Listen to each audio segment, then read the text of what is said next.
The midnight knock. I moved into this apartment a few months ago after a rough breakup.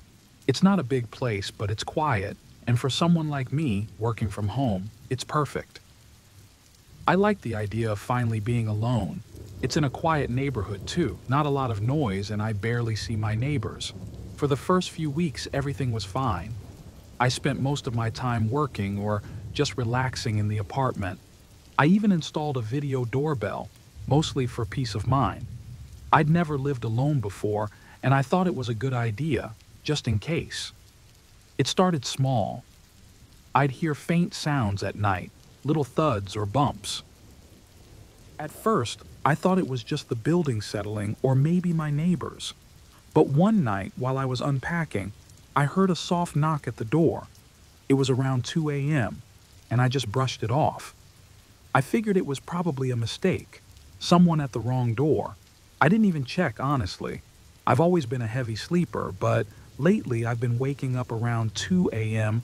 more often than I'd like. It's weird, but I didn't think much of it at the time. After a few more nights, I started noticing the knocking more. It was subtle, always around 2 a.m., but just enough to make me wonder. I tried telling myself it was nothing, maybe a branch scraping the side of the building, or the wind. But it kept happening. I'd sit up, straining to hear, and there it was. A soft, rhythmic knock. One night, I decided to stay up, just to see if I could catch it again. Sure enough, right at 2 a.m., the knock came. I got up and checked the peephole. Nothing. Just the empty hallway. I even checked the video doorbell footage, but there was nothing on the recording. No movement, no one at the door. The stillness made me uneasy, but I tried not to let it get to me. I told myself it was just nerves, or maybe the building making odd noises at night. Still, every time I heard the knock, I couldn't shake the feeling that something was wrong. It got louder one night, just a little, but enough that I immediately rushed to check both the peephole and the camera. And again, nothing. That's when I started to get really scared. It wasn't going away, and now I was beginning to obsess over it. I set up my video doorbell to record every night, hoping I'd catch something that would explain what was going on. A few nights later, I finally saw it. At exactly 2 a.m., there was a man standing at my door. He wasn't knocking, though.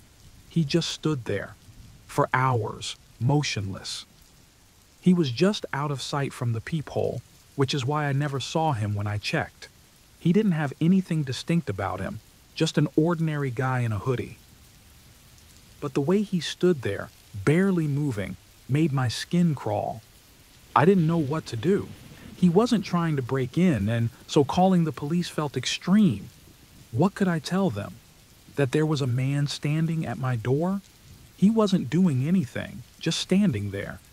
But the thought of him coming back, or worse, trying to get inside, started to consume me.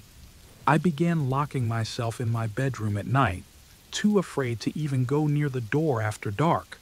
I couldn't focus on work. I wasn't sleeping. Every night I'd check the footage, dreading the moment when I'd see him again. Then one night, as I lay in bed, I heard it, the soft sound of the door handle rattling. Someone was trying to open the door. I jumped up and rushed to the video feed, but the camera didn't show anything, just the door, perfectly still, no one there.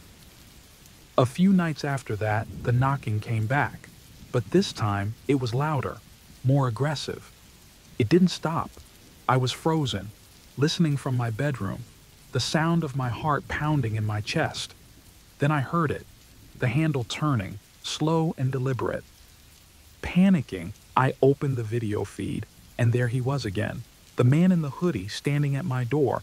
This time, he wasn't just standing, he was moving.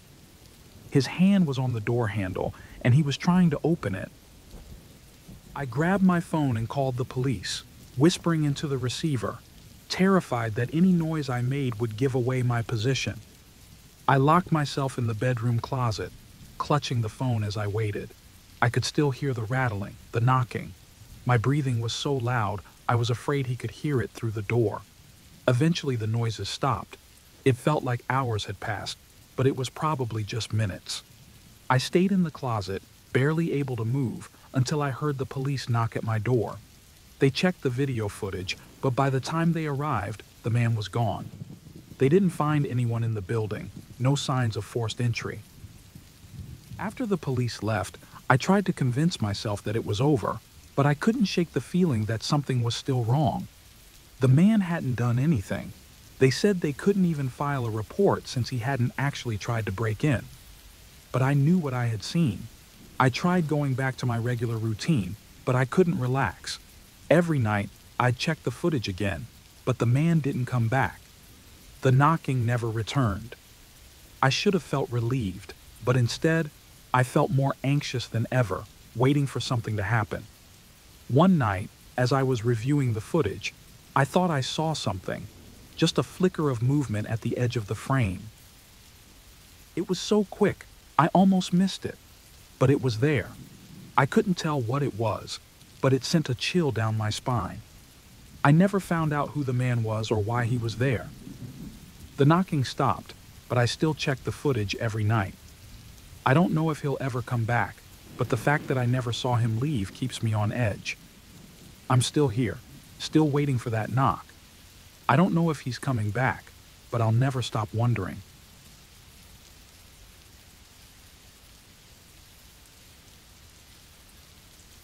I was on a solo road trip, something I like to do when I need to clear my head. Work had been stressful, and I needed a break. I've always enjoyed driving long distances, the quiet, the endless stretch of road. Stopping at motels for the night is just part of the routine. Nothing fancy, just a place to sleep before continuing the next morning. That night, I was driving through a long, empty stretch of highway. It was late, and I was exhausted. My eyes were getting heavy, so when I saw an old, flickering motel sign in the distance, I figured it was time to stop for the night. The motel was run down, and there weren't any other cars in the parking lot. That should have bothered me more, but I was too tired to care. Inside, the place looked a bit better, but not by much. The receptionist, an older man, gave me a long, weird stare as I checked in. He repeated my room number, room 108, a few times, which struck me as odd, but again, I brushed it off, blaming the fatigue. I grabbed the key and made my way to my room. Once I got to the room, it felt strange, cleaner than I expected, but unnervingly quiet. The kind of quiet that feels wrong, like you're being watched. I shrugged it off and pulled the curtains tightly shut, then tried to relax, but something felt off. Maybe it was the receptionist's weird stare, or maybe it was just the unfamiliar place. As I got ready for bed, I heard footsteps outside. They were slow and deliberate, like someone walking right outside my door. Then they stopped. I froze, listening closely. The doorknob rattled slightly, as if someone was trying to open it. My heart pounded in my chest. I didn't move, just stayed still, hoping they would go away. Maybe it was the receptionist making rounds, or someone mistaking my room for theirs. The footsteps continued down the hall, and I heard a door softly open and close. After a few minutes of silence, I convinced myself it was nothing. I lay down but couldn't shake the unease. Every creak, every gust of wind outside seemed louder than normal. I tossed and turned, feeling more vulnerable by the second. I told myself I was overreacting, but deep down, something felt wrong. Then there was a loud knock. It was so sudden and hard that I jolted upright. My heart raced as I stared at the door, frozen in place. No peephole, no way to see who was out there. The knock came again, more forceful this time. The doorknob rattled violently, like someone was trying to force it open. I stood up, trembling, and called out, "Who's there?" No answer. The rattling stopped, and I heard heavy footsteps walking away. My hands were shaking as I grabbed my phone. I thought about calling the police, but the motel was in the middle of nowhere, and the nearest town was miles away. I checked the front desk number, but something made me pause. Could I trust the receptionist?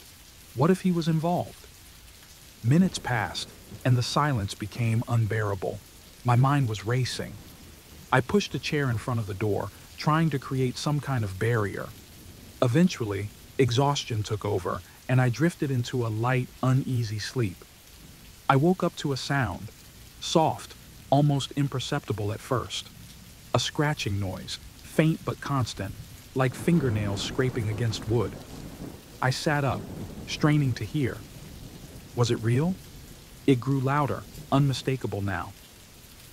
Someone, or something, was scratching at the door. Panic surged through me. I approached the door slowly, my heart thundering in my chest. I leaned in, trying to figure out what was happening, but the sound continued. Desperate, I called the front desk. No answer. I backed away, wondering if the receptionist was somehow behind all this. Fear clawed at me, but I didn't know what to do. I tiptoed to the window and cracked the blinds, just enough to see outside. The parking lot was empty, still. I turned back toward the door and the scratching stopped. In its place, I heard slow, deliberate breathing.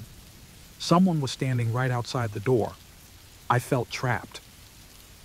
My breath caught in my throat, and I could hear my pulse pounding in my ears.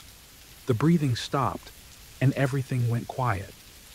I didn't move for what felt like hours, just staring at the door, waiting.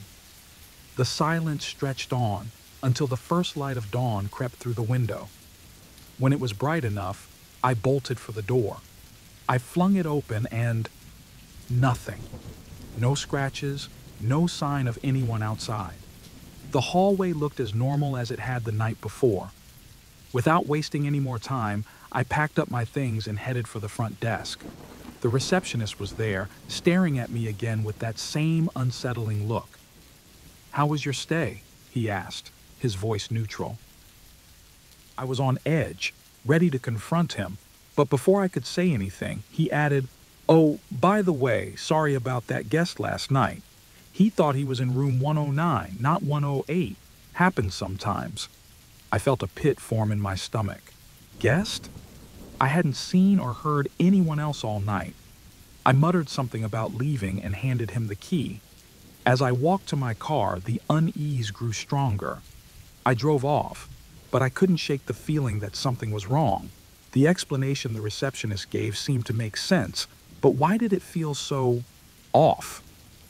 I replayed the night over and over in my head as I drove, trying to convince myself that it was just a mistake.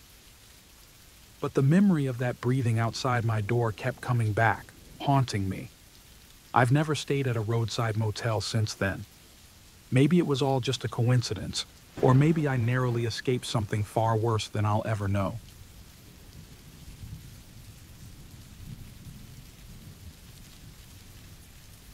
I've been debating whether or not to share this, but I need to get it off my chest. Maybe someone out there has experienced something similar and can help me make sense of it. I'm a woman in my late 20s, living alone in a small apartment. I work late shifts, and I always walk home at night. It's about a 15-minute walk, mostly through quiet, well-lit streets, but the last stretch is an alley. It's not the safest part of town, but I've walked through it countless times and nothing bad ever happened. Until recently. The alley has always been a little creepy. The street lights flicker sometimes, and I occasionally hear footsteps or voices in the distance, but it's never been enough to make me feel genuinely afraid. I chalk it up to random city noise or someone walking their dog. But one night, I noticed something different. A white van, parked at the far end of the alley. It wasn't unusual for cars to park there, but something about this van caught my eye. It was unmarked, sitting there like it had been abandoned. I walked past it quickly, feeling a twinge of unease but telling myself it was nothing. Maybe a work van or someone doing a late delivery. But as I passed, I couldn't shake the feeling that someone was inside, watching me. Over the next few nights, the van started showing up more often. At first, I thought I was being paranoid, It was just a van, right? But it was always in different spots, like it was following me along my route home. One night, it was parked a little further up the street. The next, it was back in the alley. Each time I walked by, I would quicken my pace, heart racing, telling myself it was all just coincidence. But I couldn't ignore it anymore when I saw it parked directly in front of my building one evening. My stomach twisted and I couldn't breathe for a moment. The same van. No markings, no signs of life, but I knew it was the same one. I started changing my route, taking different streets home, hoping to avoid it. But every night the van was there, somewhere along my path, always just close enough to make me feel its presence. At this point, I was sure someone was following me.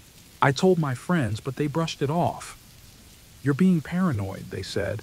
"It's just a van, probably someone who lives in the area." I even went to the police, but they told me there was nothing they could do unless a crime was committed. The fear consumed me. I stopped walking home altogether and started taking cabs, staying over at friends' places whenever I could.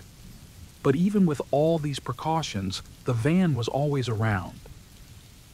I'd see it parked across the street from my building, or at the corner when I went out to buy groceries. It felt like I couldn't escape it. One night, I stayed up late, unable to sleep. My eyes kept drifting to the window, half expecting to see the van.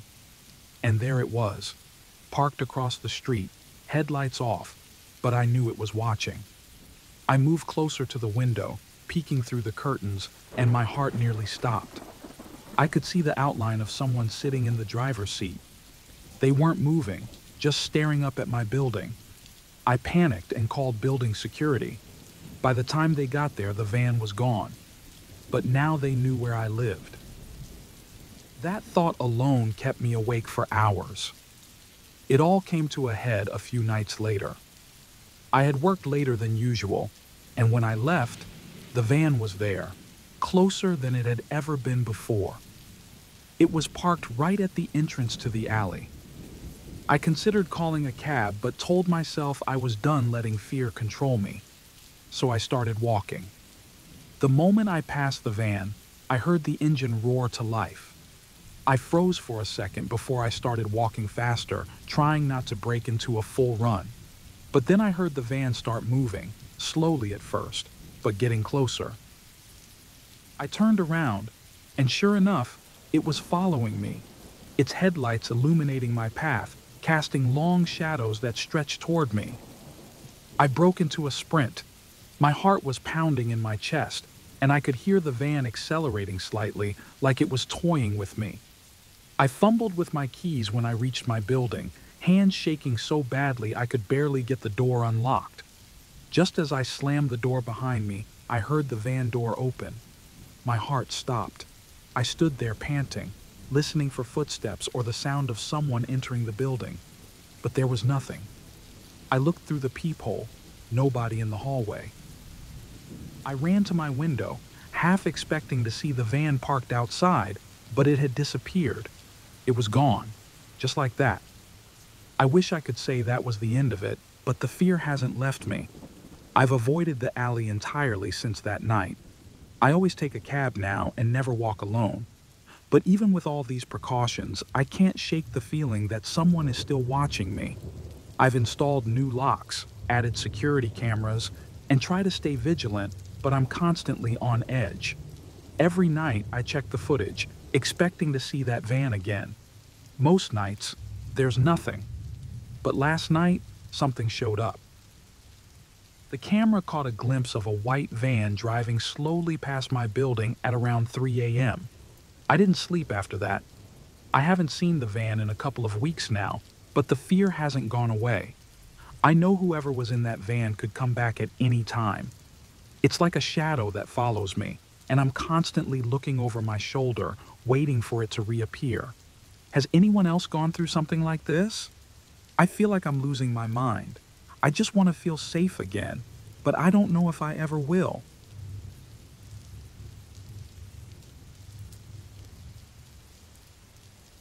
I moved into my new apartment about a year ago. It was nothing special, just a small place off campus that fit my budget. I needed somewhere quiet to study and work without distractions, and this seemed perfect.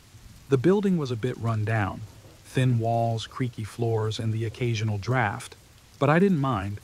I had a part-time job and was trying to keep my grades up, so I wasn't home much anyway. Everything seemed fine at first, but I quickly noticed something odd about my neighbor, Greg. He lived across the hall from me, a quiet man in his mid-40s. He didn't talk much, which was fine by me. What bothered me was how often I saw him. Every time I left my apartment, whether it was for work, groceries, or even just a short walk, Greg was there, standing by his door or in the hallway. He never said much, just gave me this blank look as I passed by. At first, I thought it was a coincidence. Maybe he worked from home or something. But it started happening too often to ignore. It felt like he was always watching me, always nearby. One evening, as I was locking my door, I glanced back, and there he was, standing in his doorway, just staring. He didn't say anything, didn't even move. I quickly turned away, feeling a chill run down my spine. I tried to shake it off, telling myself I was just being paranoid. But that unease stuck with me. A few days later, I came home from work and found my front door unlocked. My stomach dropped. I could have sworn I locked it when I left, but maybe I was in a hurry and forgot. Nothing seemed out of place at first. But then I noticed small things. A coffee cup I had left in the sink was now on the counter, and my laptop, which I always closed when I left, had the screen slightly tilted open. It was subtle, but enough to make me uneasy. I started feeling like something was really wrong. At night, I'd hear faint shuffling sounds in the hallway, and sometimes the door would creak like someone was outside. I never saw anyone, but I could feel it. I talked to a friend about it, and they told me I should report it or at least get my locks changed. I wanted to, but I hesitated. I didn't want to seem crazy, and without any real proof, I wasn't sure anyone would take me seriously. Then I did something I probably shouldn't have. I confronted Greg. I asked him straight out if he had been near my apartment. He just smiled, this weird, unsettling smile, and said no. His words sounded normal enough, but the way he said it, the way he looked at me, I didn't believe him.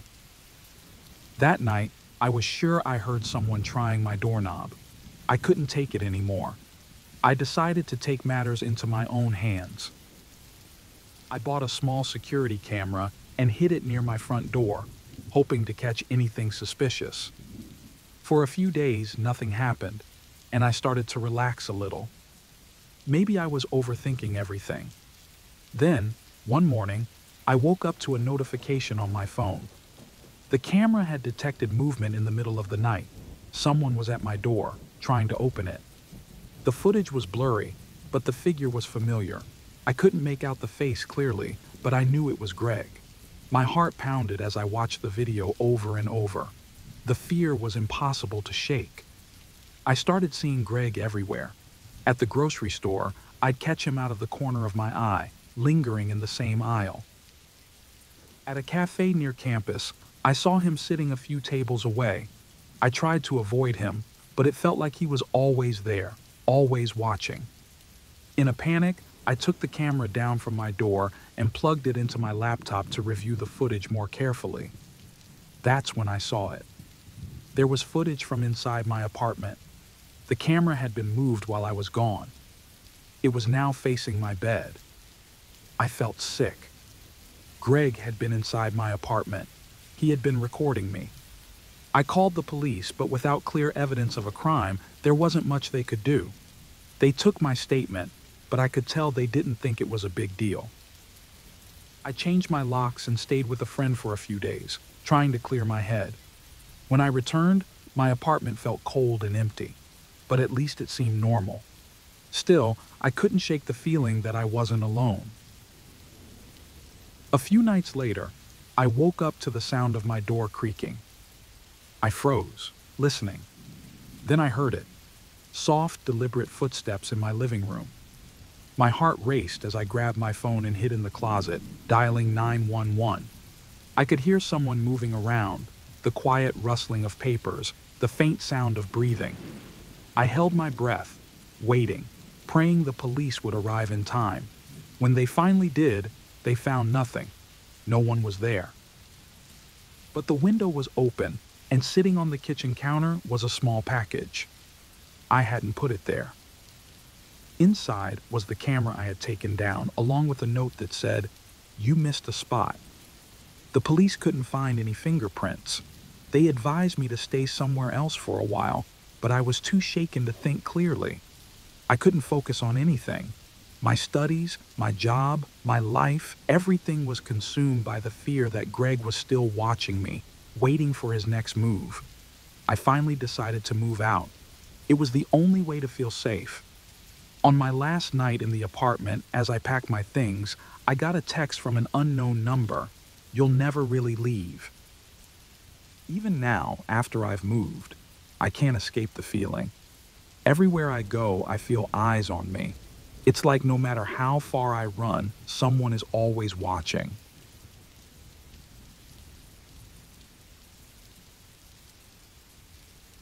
I work as a nurse, and anyone who's done the night shift will know what I'm talking about when I say it messes with your head.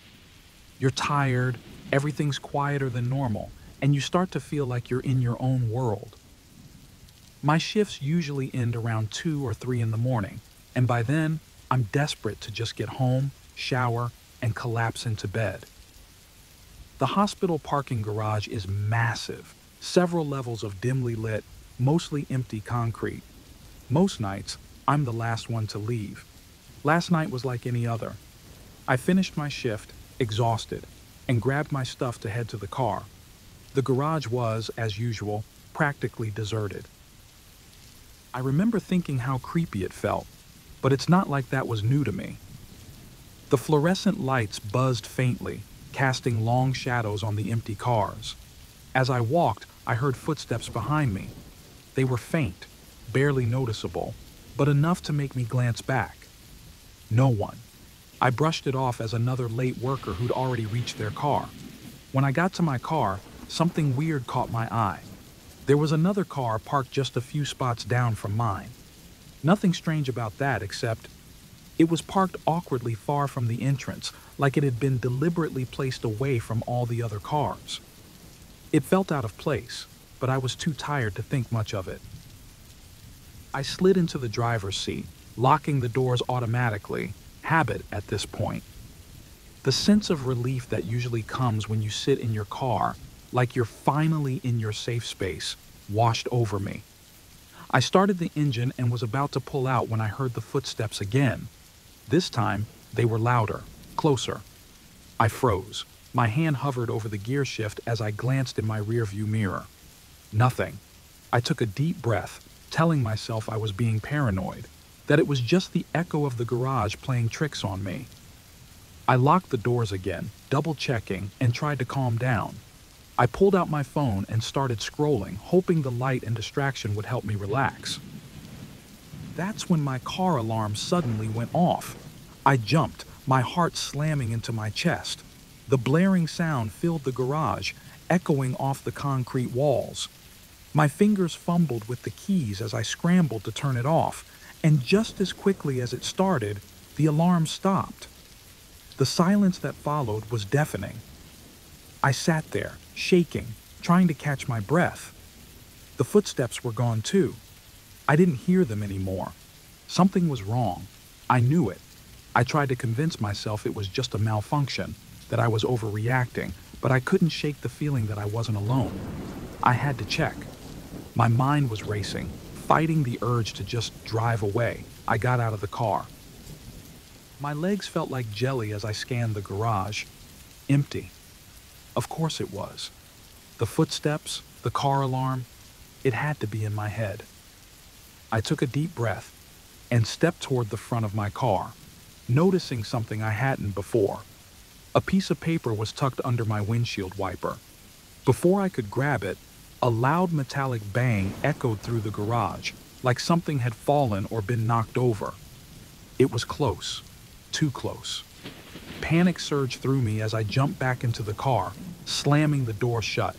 My hands shook as I locked the doors again and tried to start the engine. My mind screamed at me to get out of there, but my body was frozen. The engine finally roared to life. I glanced into my rearview mirror, and that's when I saw him. A man stood in the exact spot where my car had been parked moments ago, just standing there, watching me. He wasn't moving, just staring. I don't know what happened next. Instinct took over, and I slammed on the gas, peeling out of the parking space and tearing out of the garage. My heart pounded in my chest, and I kept checking the rearview mirror, expecting him to be following me. But he wasn't. He just stayed there, watching me drive away. The streets were empty, and I didn't know where I was going. I just knew I couldn't go home. My mind raced, trying to make sense of what had just happened. Was he following me from the start? Was it all in my head? I kept imagining him behind me, but when I checked the mirror, there was nothing. Every car I passed looked like a threat. I was paranoid, scanning every intersection, every side street, waiting for something, someone, to jump out at me. My hands gripped the steering wheel so tightly that my knuckles turned white. I couldn't shake the feeling that I was still being watched. I pulled up to a stoplight, trying to calm down, but then my phone buzzed. I glanced down and saw a notification from an unknown number. It said, "You forgot something under your windshield." My stomach dropped. I almost threw my phone across the car in panic. How did they get my number? What did I forget? The piece of paper. Was it a note? But who leaves a note like that? My mind went into overdrive, running through every possibility. Should I call the police? What would I even say? I drove aimlessly, too scared to go home, too rattled to think clearly. Every street felt like a trap. I couldn't escape the feeling that someone was still watching me, following me. I considered calling the police, but I hesitated. I didn't know how to explain it without sounding paranoid or crazy. I kept driving. A glance in my rearview mirror made my heart stop. There was a car behind me. I hadn't noticed it before, but now it was there, headlights glaring into the night. My breath caught in my throat as I tried to tell myself it was just a coincidence, just another car out late at night. But deep down, I knew. The headlights grew closer and closer.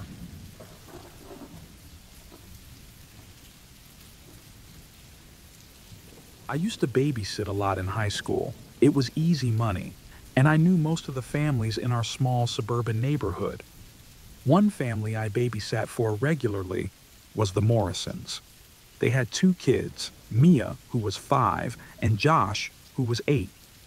Their house was typical of the area, cozy, safe, and nothing ever happened around there that made me feel uneasy. The last time I babysat for them, though, everything changed. I had followed Mr. Morrison's instructions, put the kids to bed by 8 p.m., kept the doors locked, and settled on the couch to watch TV. The house was quiet, as always, but every so often I heard faint tapping from the windows and a few creaks from the house. I brushed it off.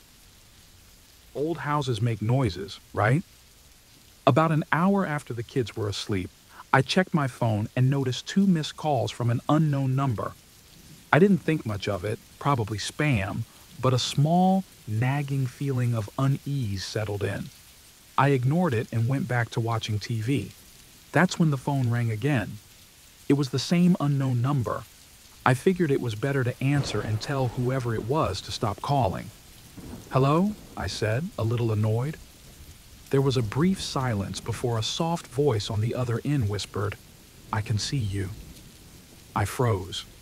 For a second, I thought it was a joke, but then the voice continued, calmly describing the room I was in.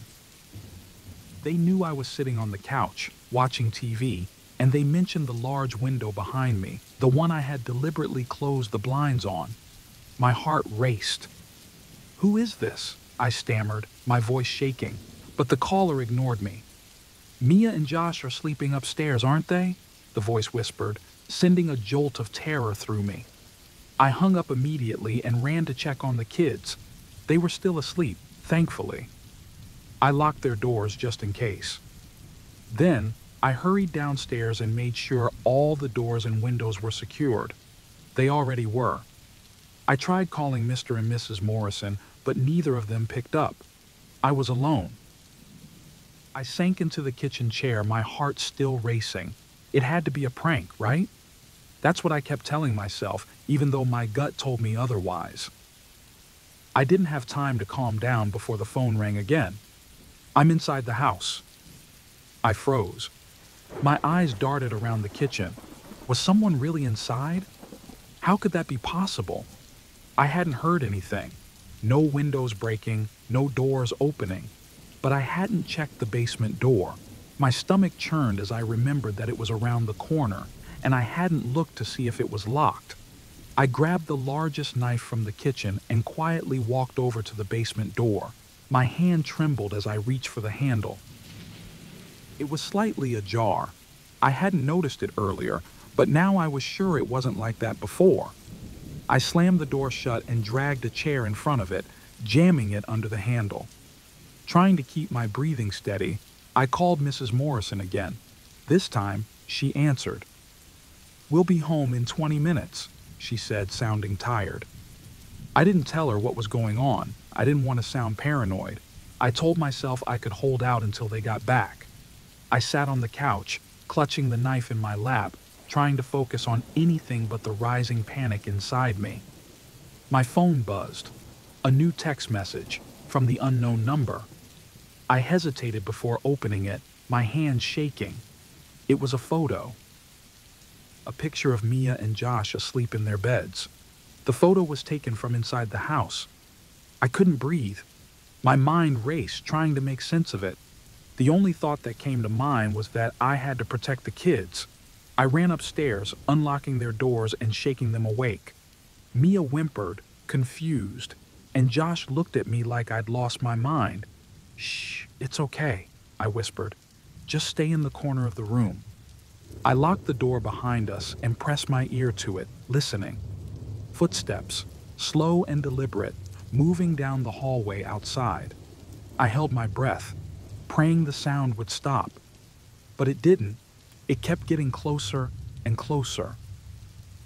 I knew I couldn't call the police without making noise, and I didn't want to risk whoever it was knowing where we were.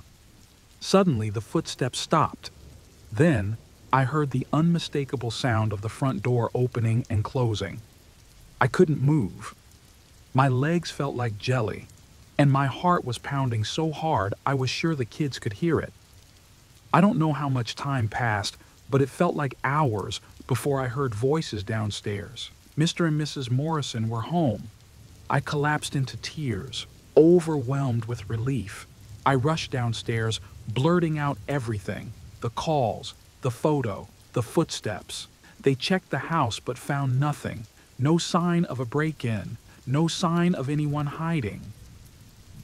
They looked at me like I was overreacting, insisting it was probably just a prank call. They even offered to drive me home, but I was too shaken to accept. As I walked to my car, I checked my phone one last time.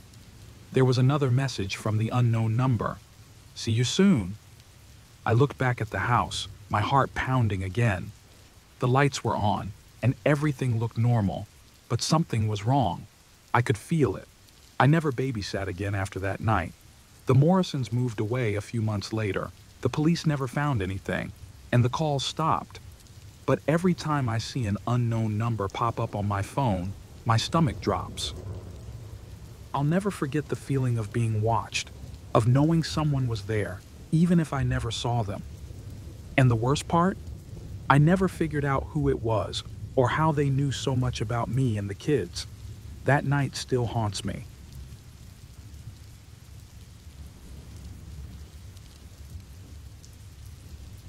I've been taking the train late at night for months now. Ever since my promotion at work, staying late has become part of the routine. It's not ideal, but the extra money is worth it. Normally the commute is uneventful.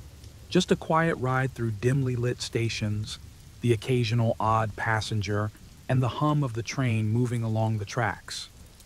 Lately though, I've been feeling off. Maybe it's exhaustion from the long hours, but there's been this creeping anxiety I can't shake. The platform always feels too quiet, like I'm alone, but not really. Last night, the lights above the platform flickered as I waited for the train. The air was cool, and only a few people were scattered around, heading home just like me. The silence felt heavier than usual, and I kept glancing around, feeling like someone was watching. The train arrived and I got on. That's when I saw him. He got on at the same time, sitting directly across from me, even though the train was mostly empty. It didn't make sense. There were plenty of other seats, but he chose that one. My heart skipped a beat, but I told myself to relax. It was just a coincidence, right? The man was average looking, nothing special. He wore a worn-out coat, and his shoes looked oddly clean for someone traveling so late. I tried to ignore him, scrolling through my phone, but I couldn't shake the feeling that he was staring at me. Every time I glanced up, he was looking directly at me. He didn't blink, didn't look away, just stared. At each stop, people got off the train, but he stayed. I started feeling trapped. Why hadn't he left yet? Why sit so close when the entire car was almost empty? I shifted in my seat, trying to act natural, and out of the corner of my eye, I saw him move too. It wasn't obvious at first, but every time I moved, he mimicked me. A slight shift in his seat, a tilt of his head. Everything I did, he did. My stomach twisted in knots. Another stop. More people got off, leaving just the two of us. The train doors slid shut, and I felt the tension in the air thickening. He leaned forward slightly, as if he was going to get up, but then he stayed put. I avoided looking directly at him, but I could feel his eyes boring into me. I gripped my phone tightly, wondering what to do. I couldn't just sit here and wait for him to make a move. The train car was almost completely empty now. My heart pounded in my chest, and my hands shook as I pretended to read something on my phone. When I looked up, his expression hadn't changed. Blank, emotionless, but intense. My throat felt tight. Was he following me with his eyes, or was I imagining it? I tried shifting my body again, and this time, he copied me deliberately, mirroring my movement. It felt like a game to him, but to me, it was terrifying. What if I tried to leave? Would he follow me? I imagined all the worst-case scenarios, him cornering me, chasing me off the train. I sat frozen, too afraid to move. Then, I made the decision to get up and change cars. I couldn't stay there any longer. As I started to rise from my seat, he stood up too, like he knew exactly what I was planning. Our eyes met for the first time, and I realized with a sinking feeling, he wasn't just following me, he was watching me, waiting for me to react. My heart raced as I bolted toward the door connecting to the next car. I didn't look back, but I could hear his footsteps behind me, slow and deliberate. The doors hissed open, and I stumbled into the next car, nearly empty except for a couple at the far end, oblivious to my panic. I tried to calm myself, hoping he wouldn't follow me. Maybe he'd stay in the other car. But no. The door slid open again, and there he was, stepping through with the same unsettling calmness. Panic overtook me. I stood by the door, ready to run again at the next stop. My mind raced. Should I scream? But what if no one believed me? What if I was just overreacting? I felt trapped. The train slowed as we approached the next station, and I knew this was my only chance. As soon as the doors opened, I bolted out onto the platform, my legs carrying me faster than I thought possible. My heart pounded in my ears, and I barely caught my breath before I realized he had stepped off the train too. His eyes were still on me, unwavering. I rushed into the nearest convenience store, the only place that was still open. The bright lights made me feel a little safer, but I couldn't stop shaking. I kept glancing outside, expecting him to be right behind me. The store clerk gave me a concerned look, but I couldn't explain. What would I say? It was just a guy on a train, right? I wandered around the store pretending to browse, but my mind was racing. When I finally stepped outside, he was gone. I didn't see him anywhere, but the feeling, that creeping sense of being watched, stayed with me. The next few days were worse. I couldn't shake the feeling that he was still out there, watching. Every time I got on the train, I felt his eyes on me, even when the car was full.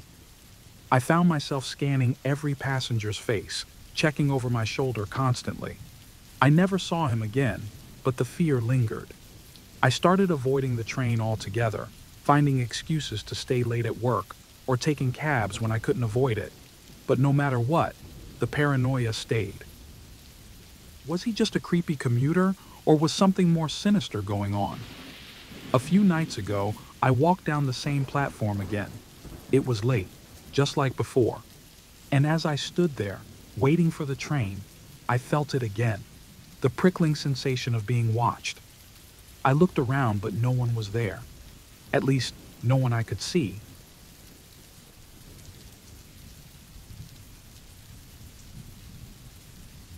The house sitter. I don't normally post on Reddit, but after what happened a few months ago, I haven't been able to shake the feeling that someone might still be watching me. I'm not the paranoid type, and I've never really believed in creepy stories or urban legends, but this felt too real. It started when my Aunt Karen asked me to house sit for her. She lives in a quiet suburb, the kind of place where nothing exciting ever happens. I thought it would be the perfect opportunity to catch up on some studying. Her house was nice and comfortable, a break from my small, noisy apartment. The neighborhood was quiet, familiar, and safe. Or at least, that's what I thought. The first night went smoothly, but by the second night, I started to notice small things. I'd leave a door closed and later find it slightly ajar. Objects like the salt shaker or a coffee cup would be moved just a little. At first, I brushed it off. Maybe I'd been careless or just forgotten. But it was strange, and it was starting to bother me. I also noticed a faint, damp smell in the house, but it seemed like something normal for an older home, so I didn't think much of it at the time. Then, everything changed on the third night. I was lying in bed, trying to fall asleep, when I heard something above me. At first, it was soft, like the house settling, but after a while, I realized it wasn't random creaks. These were deliberate footsteps. Someone was walking in the attic. I sat up, my heart pounding in my chest. The house was locked up, and the windows were all shut. There was no way anyone could have gotten in. Still, I couldn't shake the feeling that something was off. I tried to convince myself that it was just the wind or the house making noises. After all, it's an old house, right? I finally forced myself out of bed to check things out. The front door was locked, and the windows were closed just as I left them. I even checked the backyard, but everything was dark and still. I started to calm down, thinking maybe I was just overreacting. But then, as I stood in the kitchen, I heard it again. A creaking sound from above. The attic. Aunt Karen never mentioned anything about animals up there, and I hadn't heard anything before. I thought about calling the police, but I felt ridiculous. What if it was just a bird or some old furniture settling? After a few minutes of pacing around, I finally decided to go back to bed, but I couldn't sleep. The footsteps came back, louder this time, moving directly above my room. The next morning, I decided to search the attic, even though I was terrified of what I might find. When I got up there, though, it was just old furniture and boxes, all covered in dust. Nothing seemed out of place, but the feeling that something was wrong didn't go away. I spent the rest of the day on edge, jumping at every little noise the house made. That night, it got worse. I was lying in bed again, and the footsteps started. This time, they were fast and purposeful, like someone running. They moved from the attic to the hallway outside my room. I grabbed my phone and called 911. My hands were shaking so badly I almost dropped it. The police arrived within minutes. They searched the house thoroughly, checking every room, including the attic. They found nothing. One of the officers told me it was probably just my nerves playing tricks on me, and that I should try to relax. I wanted to believe him, but something didn't sit right. I couldn't shake the feeling that they had missed something. After they left, I went back to the attic to check again. This time, I noticed something I hadn't seen before. One of the boxes had been moved slightly, revealing a faint outline of what looked like a small wooden panel in the floor. I stared at it, my heart pounding, but I was too terrified to lift it. Instead, I went downstairs and spent the night on the couch. The next morning, my phone buzzed with a notification, a motion alert from the night before. I opened the app and watched the footage, and my blood ran cold.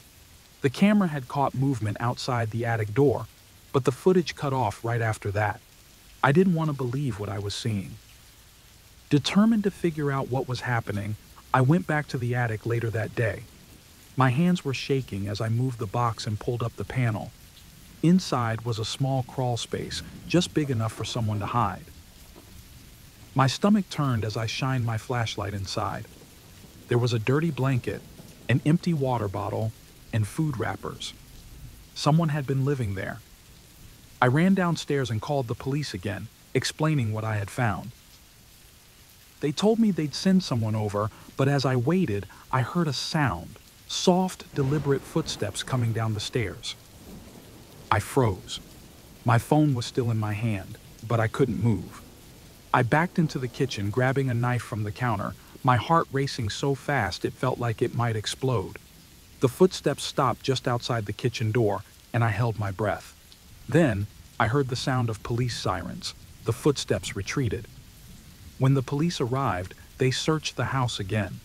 They looked in the crawl space I had found, but it was empty now, just like the rest of the house. They advised me to stay somewhere else for the night, and I didn't argue.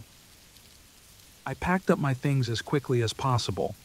As I was leaving, one of the officers suggested I check the police report when it was filed, just for peace of mind. That night at my friend's house, I couldn't sleep. Every sound made me jump. I kept checking the footage from my phone, trying to convince myself it was all a misunderstanding. The next morning, I pulled up the police report. My stomach dropped when I realized they hadn't searched the crawl space during the initial sweep. I still wonder, was the person in the house the whole time, just watching me? Did they slip out right before the police arrived? I'll never know. But even now, I can't shake the feeling that someone is still watching me.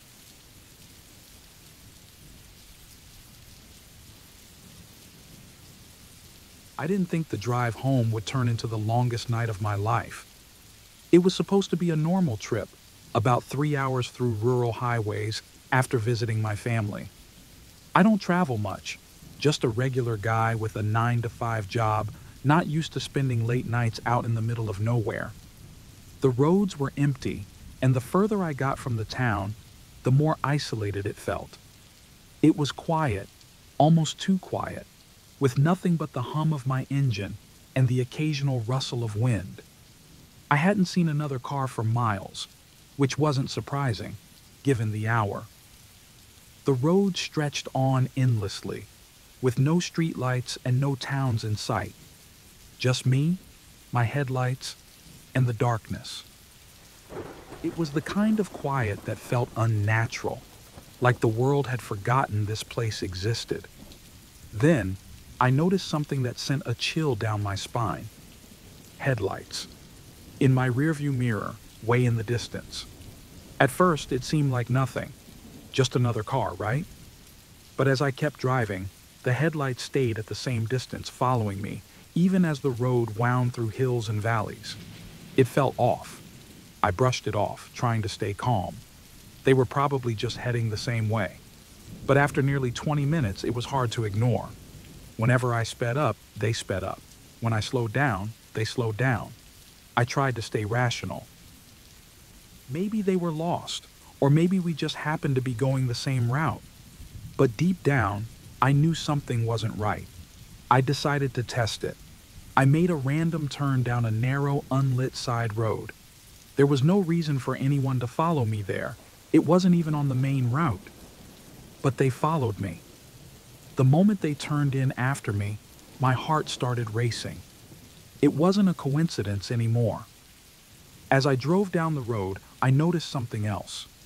Their headlights flickered off for a few seconds, leaving us both in complete darkness.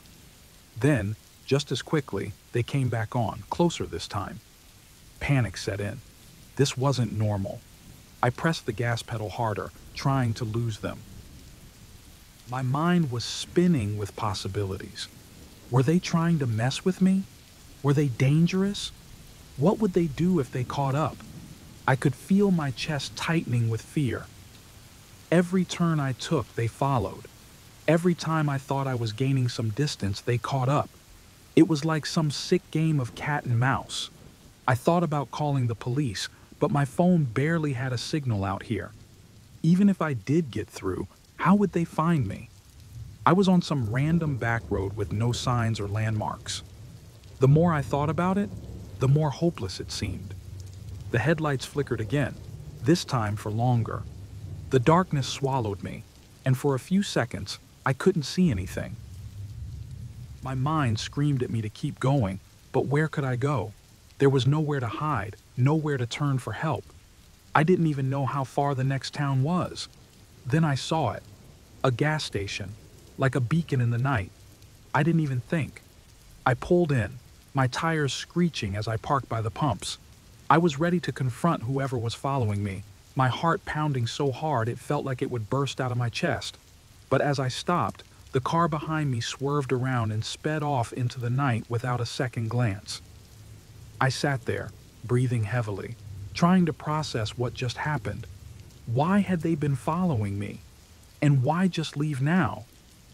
I felt confused and terrified at the same time. My hands were shaking, and I couldn't get out of the car right away. The gas station was nearly deserted. The lights above the pumps flickered, casting long, eerie shadows. I glanced around, hoping to see another person, but the only sign of life was a disinterested attendant inside the store, glued to his phone. He didn't seem to care about anything happening outside. I debated going inside, asking for help, or at least a phone to call someone. But what would I say? Some car had been following me, and now they were gone? I checked my phone again. Still no signal. The sense of isolation hit me all over again. I wasn't safe. I wasn't sure if I ever had been. The thought of staying at the gas station for long made me uneasy. What if they came back? What if they were just waiting for me to leave? The thought made my skin crawl. I forced myself to calm down, took a few deep breaths, and decided to keep moving. The quicker I got home, the better. As I started the car and pulled out of the gas station, I glanced in the rearview mirror. Far down the road, I saw headlights again, approaching, slowly. My heart skipped a beat, but I told myself it was just a coincidence. It had to be, right? Not every car on the road was out to get me, but I couldn't shake the feeling of being watched. Every shadow on the road, every flicker of light felt like it was creeping up on me. The car stayed behind me, not too close, but always there. No matter how much distance I tried to put between us, it never disappeared. I couldn't take it anymore. My mind was racing with fear and exhaustion. What if this was it? What if they were waiting for the right moment to strike? As I neared the turnoff for my town, the car suddenly accelerated, speeding past me in the opposite lane. It vanished into the night, leaving me behind in a cloud of dust. I should have felt relieved, but I didn't. Something still felt wrong. When I finally pulled into my driveway, I didn't get out right away. I sat there, in the silence of my car, trying to make sense of what had just happened. My neighborhood was quiet, but I couldn't shake the feeling that I was still being watched. Every shadow seemed threatening. I walked to my front door, constantly checking behind me. Nothing seemed out of place, but the fear clung to me like a second skin. I locked the door behind me, but even then, I couldn't relax. I peeked out the window one last time, and in the distance, I thought I saw the faint glow of headlights. Or maybe it was just my imagination. I don't think I'll ever know for sure.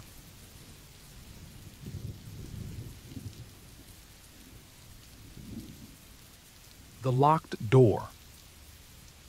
I moved to a small town a few months ago for a new job. I was trying to save money, so I looked for affordable places to live. That's how I ended up in an old Victorian house owned by an elderly man named Mr. Wilkes. The rent was cheap, and he seemed nice enough, although a little strange. He was quiet, kept to himself mostly, but I didn't mind. I figured he was just one of those older people who'd lived alone for too long. The house was old and creaky, but that didn't bother me. What did catch my attention was a locked door at the end of the hallway. During the tour, Mr. Wilkes told me, "Don't go down there. It's just the old boiler room. Dangerous. Best to leave it locked." His tone was casual, but the door had heavy industrial locks, and something about that didn't sit right with me. I moved in, trying to settle into a routine. Work, come home, cook dinner, relax. But that first night, as I was lying in bed, I heard something strange. Faint noises came from the direction of the locked door. It wasn't loud, just some soft scraping and the occasional thud. I assumed it was the boiler, like Mr. Wilkes said, but I couldn't shake the uneasy feeling it gave me. A few days passed, and the noises behind the locked door got louder. They weren't regular like you'd expect from a machine. Sometimes it sounded like footsteps, like someone was moving around down there. It was unnerving, but I kept telling myself it was just the old pipes or the creaky foundation of the house. I didn't want to seem paranoid. One evening, I asked Mr. Wilkes about the noises. His whole demeanor changed in an instant. He snapped at me, "It's just the pipes. Old houses make noise. Stay out of the basement, I told you." The way he said it sent a chill down my spine. He quickly apologized, saying he was stressed from repairs, but it didn't feel right. After that, I couldn't stop thinking about the door. The noises continued, sometimes soft, sometimes louder, and at night I could hear what sounded like pacing footsteps. My imagination ran wild. What if there was someone down there? An animal, or worse, a person? It seemed crazy, but I couldn't ignore the thought. One evening, as I walked past the door, I noticed it was slightly open. Not much, just enough that the heavy locks didn't seem as secure as before. It wasn't wide enough to see anything, but it was enough to make my heart race. Had someone been down there? Or was it just my imagination? The unlocked door became an obsession. I couldn't stop thinking about it, and every noise that came from the basement made me jump. The once cozy house started to feel like a trap. I stayed up late, listening for any movement, too scared to sleep. My mind was running in circles, wondering what could be causing the sounds. One night, after hours of hearing faint footsteps from below, I decided I couldn't take it anymore. I grabbed a flashlight and approached the door, determined to put my fears to rest. I reached for the handle, but my hand froze. I couldn't bring myself to open it. The fear was overwhelming, and I backed away, heart pounding. I tried calling Mr. Wilkes the next day, but he didn't answer. His phone just rang, and the silence on the other end only made me more anxious. I felt trapped, like I couldn't escape the house, and the locked door was always there, haunting me. That night, the noises were louder than ever. I could swear I heard whispering, soft and faint, like someone was having a conversation down there. I barricaded my bedroom door with furniture and tried to drown out the sounds with music, but nothing helped. Exhausted and on edge, I decided the next day I'd finally check the basement. But before I could, Mr. Wilkes showed up unexpectedly. He was pale, and his hands trembled as he replaced the locks on the door. He didn't offer any explanation, just muttered something about safety. When I pressed him for answers, he avoided eye contact and repeated, "Stay out of the basement." His fear was obvious, and it only made me more curious. That night, I couldn't sleep. The pacing footsteps below were louder than ever, almost frantic. The door rattled softly, and my heart raced. I knew I couldn't live like this anymore, constantly terrified of what was behind that door. I grabbed my flashlight, moved the furniture out of the way, and crept down the hallway. The door was slightly ajar again. My hand shook as I pushed it open and stepped inside. The stairs creaked as I descended into the basement, the air thick and damp. The deeper I went, the louder the hum of the old boiler became, echoing through the space. My flashlight flickered across the walls, casting shadows that made my skin crawl. I finally reached the basement floor, and in the corner, I saw the old boiler. It was rusty and ancient, but nothing out of the ordinary. Relief washed over me. It was just a machine. No monster, no person. Just the old boiler making noise. But as I turned to leave, something caught my eye, a small bed tucked behind the boiler. It was makeshift, with blankets and pillows. There were empty food wrappers scattered around. Someone had been living down here. At that moment, I heard footsteps behind me. I turned, and there was Mr. Wilkes, standing at the top of the stairs, staring down at me. His face was blank, unreadable. I froze. My mind raced, trying to make sense of everything. The room was silent except for the hum of the boiler. Mr. Wilkes didn't say anything. He just motioned for me to come back upstairs. Reluctantly, I followed, every muscle in my body tense, ready for something terrible to happen. But all he did was lock the door behind us and walk away without a word. I wanted to scream at him, to demand answers, but fear kept me quiet. I packed my bags that night. There was no way I was staying in that house another minute. As I left, I saw him watching me from his window, expressionless. Weeks have passed, but I can't shake the feeling that someone, or something, was in that basement. The landlord's strange behavior, the noises, the makeshift bed, it still haunts me. I don't know who was living down there, or why Mr. Wilkes kept it a secret, but the thought of it keeps me awake at night. I'm sharing this story as a warning. Trust your gut. If something feels wrong, don't ignore it. Even now, sometimes I hear a faint hum, just like the one from that old boiler.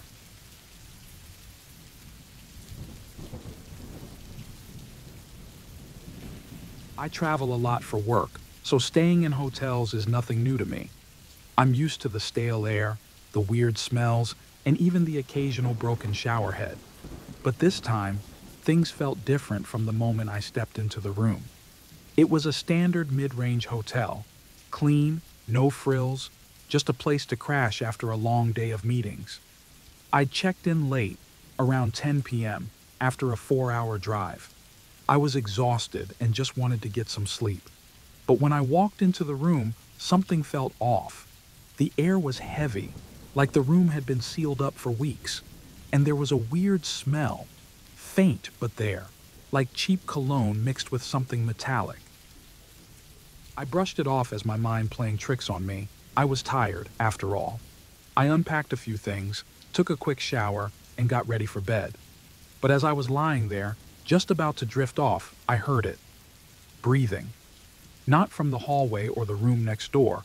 It was close, like it was right there in the room with me. I sat up, listening, heart pounding. It stopped as soon as I focused on it, and I told myself it was just some noise from the vents or the walls. Still, it left me feeling uneasy. The next morning, things got weirder. I noticed small changes. My toothbrush wasn't where I left it, and my shoes had been moved from near the door to under the desk. At first, I thought maybe housekeeping had come in while I was out for breakfast, but that didn't make sense. I hadn't seen the housekeeping cart in the hall, and my bed was still messy, the way I'd left it. I shrugged it off, thinking I must have moved things around without realizing. It was probably just the exhaustion messing with my memory, but later that night the breathing came back. This time, it was louder, and it wasn't coming from the walls. It was inside the room, close to my bed. I froze, listening, barely daring to breathe myself. For a few minutes, there was nothing, just silence. Then, slowly, the sound faded away. I stayed awake for hours, unable to shake the feeling that something wasn't right. The next morning, I woke up to find the chair in the corner of the room had been moved. My phone, which I always placed on the nightstand, was on the floor, face down. I was starting to feel paranoid. I checked the lock on the door. It was secure. No one could have gotten in, right? But then, how were things moving? I went down to the front desk to ask if anyone had complained about rooms being tampered with. The receptionist gave me a blank look and assured me that no one could get into the rooms without a key card. Still, I couldn't shake the feeling that someone had been in my room while I was sleeping. I asked if I could switch rooms, but they were fully booked. I had no choice but to stay in the same room for another night. That evening, I made sure everything was locked up. I even wedged a chair under the door handle just to feel a bit more secure. But as the night dragged on, the unease only grew. I couldn't sleep. I kept hearing faint sounds, footsteps maybe, or the rustling of fabric. Around 2 a.m., a loud bang jolted me awake. My heart was racing as I scanned the room. At first, everything looked normal, but then I noticed the closet door. It had been closed before, and now it was slightly open. That damn breathing sound was back, louder this time. I jumped out of bed, turned on the light, and stared at the closet. My mind was racing, imagining all kinds of scenarios. Was someone hiding in there? But the closet was empty, just my suitcase and a couple of hangers. Still, I couldn't bring myself to close the door again. I sat on the edge of the bed, wide awake, waiting for something to happen. The next morning, running on no sleep, I went back to the front desk and demanded to be moved or to speak to the manager. The receptionist hesitated, then quietly told me that something had happened in my room a few weeks ago. A guest had been taken from the room by force, and the hotel never found out who did it. The police had come and gone, but the case remained unsolved. They didn't tell me more, and honestly, I didn't want to hear any more. I just wanted to leave. That night, I couldn't stand the thought of sleeping there again, so I decided to stay up. I turned on every light in the room and sat on the bed, waiting. Around 3 a.m., the lights flickered and then went out. My heart leapt into my throat. In the darkness, I heard it again. Footsteps, slow, deliberate, moving toward the bed. I reached for my phone to use as a flashlight, my hand shaking. The breathing sound came back, so close it felt like it was right next to me. I swung the light around the room, frantically searching, but there was no one there. The closet door was wide open. In a panic, I grabbed my things and bolted. As I rushed out of the room, I could have sworn I heard a low whisper behind me, but I didn't dare turn around. The next morning, I checked out of the hotel.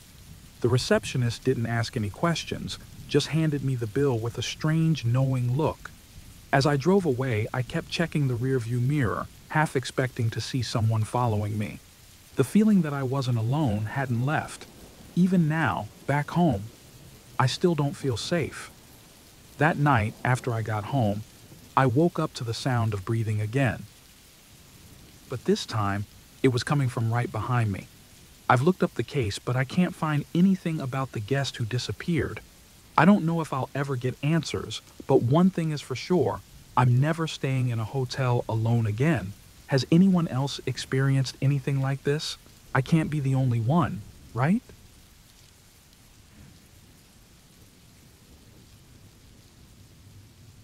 I live alone on the ground floor of a small apartment complex.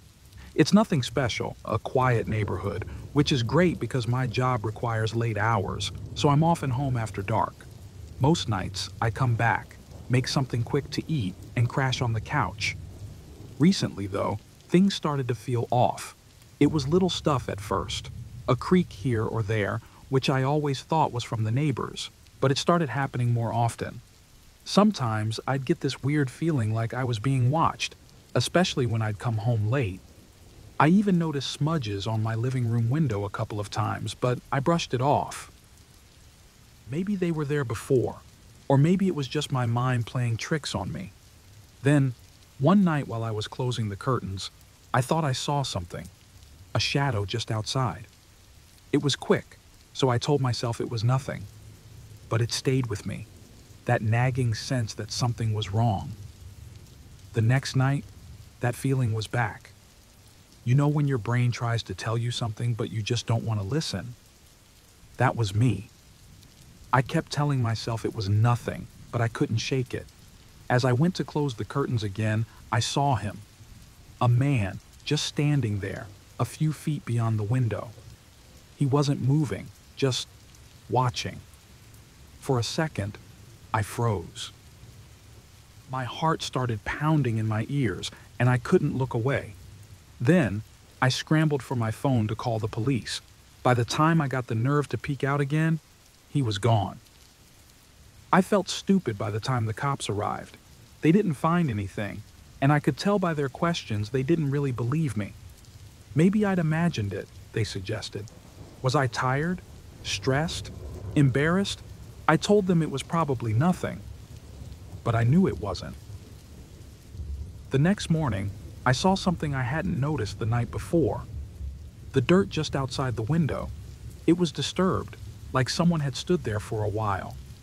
Worse, there was a small scratch on the glass, like someone had run a fingernail across it.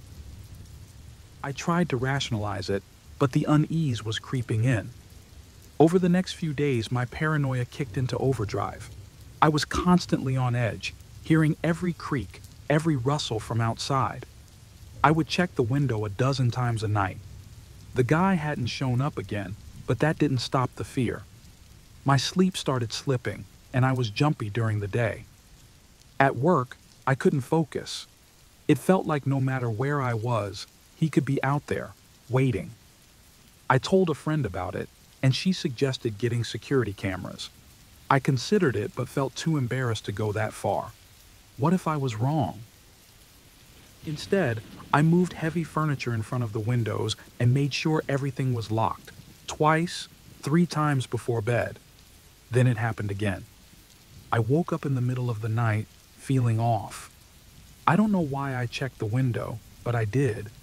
And there he was, closer than before, his face just out of the dim streetlight. He was almost pressed against the glass, completely still. I grabbed my phone and called the police, my heart pounding. But again, by the time they arrived, he was gone. They said the same thing, nothing they could do without evidence.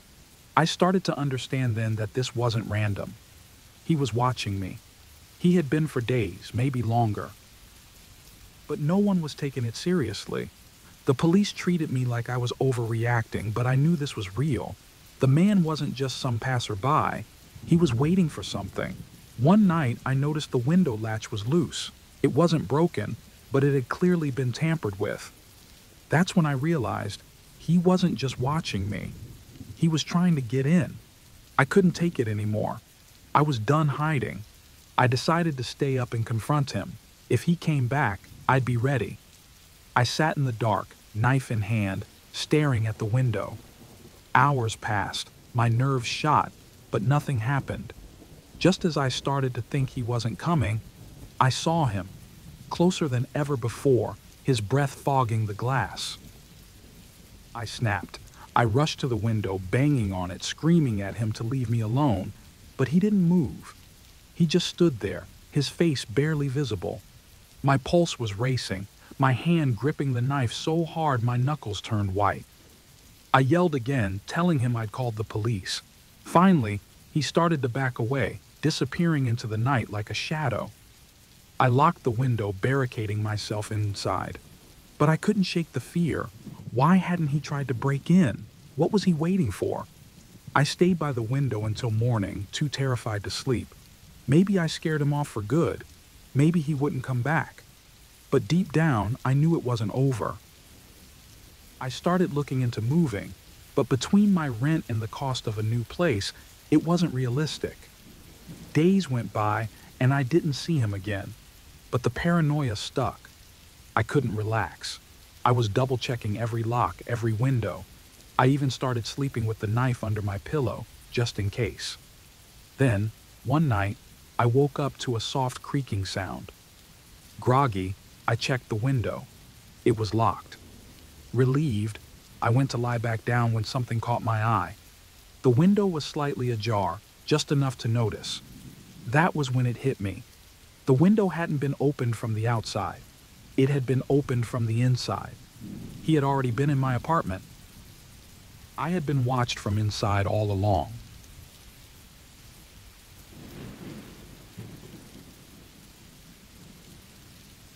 I take my son, Max, to the park almost every afternoon after school. It's a nice break for both of us.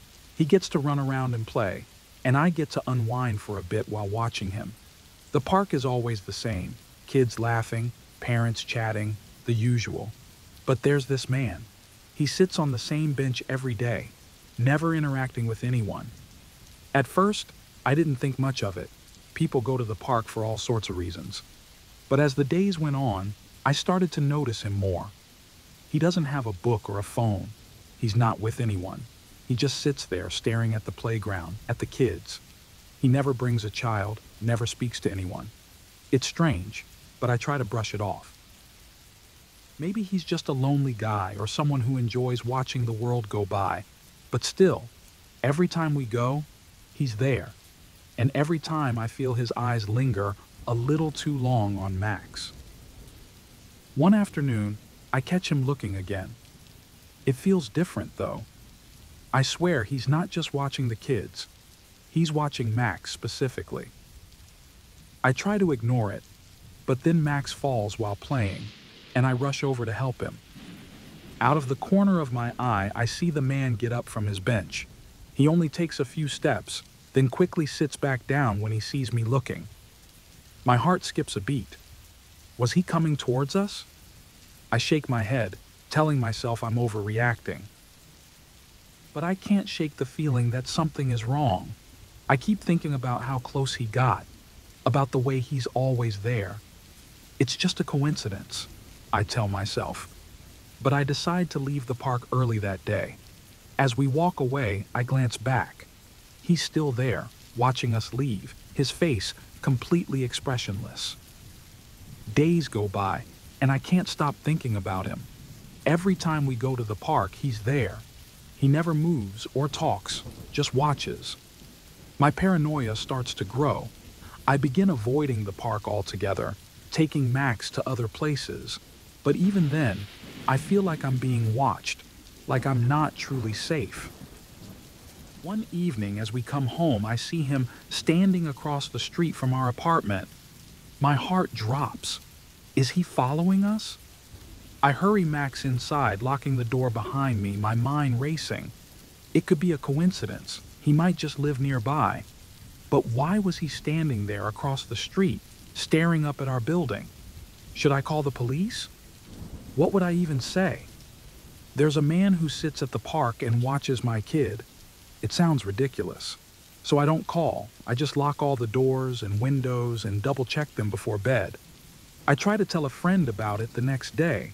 She laughs it off, saying maybe he's socially awkward or lonely. But I can't shake the feeling in my gut that something is off. That night, after I put Max to bed, I hear something outside. My heart pounds as I creep toward the window. There, across the street again, he's standing under the streetlight, staring up at our window. I freeze, unable to move or breathe for a moment. Then, without thinking, I rush to close the curtains, locking myself in my room, terrified. The next day, I force myself to go back to the park. Maybe I'm overthinking it. Maybe it's all in my head. But when we get there, he's already on his bench, only this time, he's closer. Not on the far bench. He's right by the playground, only a few feet away from where Max is playing. Panic washes over me, my stomach twisting in the knots. My instinct tells me to grab Max and leave, but I don't want to make it obvious that I'm scared. I call Max over, trying to keep my voice steady, but the man stands up as well. For a moment, we lock eyes. His gaze feels cold, empty. My breath catches in my throat. Then he speaks, his voice eerily calm. "He looks like a good kid. You take care of him." My blood runs cold. I don't respond. I just grab Max and walk away as quickly as I can, my heart racing, every step feeling like it's being followed. I don't dare look back, but I can feel him behind us.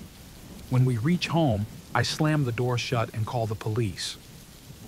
I tell them about the man, how he followed us, how he's always there, watching. They come by, but by the time they arrive, he's gone. There's no sign of him, and they assure me they'll keep an eye out. But without more, there's not much they can do. I don't go back to the park after that. I take Max to different places, but I can't shake the feeling that he's still watching us. Every time I step outside, I look over my shoulder, expecting to see him standing there. I've told the police, but they can't do much unless something happens. The feeling of being constantly watched is starting to get to me. I can't sleep. I can't focus. The fear is eating me up inside. A week later, I pick Max up from school. As we cross the street, I see him again, standing just a few feet away. He doesn't move, just watches us, his face as blank as ever. My heart sinks. He's not going to stop, is he? I've thought about moving, but would that even help? He could find us again, couldn't he? The police say they can't do anything unless he makes a move, but what if I wait too long? What if the next time he does more than just watch? That night, I sit by the window, peeking through the curtains, expecting to see him there. The thought that he could be out there, waiting, fills me with dread. I don't know what to do, and I don't think this is over.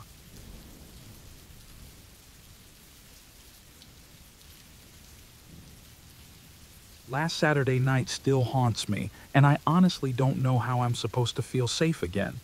It was such a normal night, too. I went out with some friends to a bar downtown. Nothing crazy, just a few drinks and laughs before we all decided to call it a night. I'm in my late 20s, and like most people, I use ride-sharing apps like Lyft all the time. It makes getting home after a night out feel safer, you know? It was close to midnight, and I was ready to head home. I had an early morning the next day, and I didn't want to push it too late.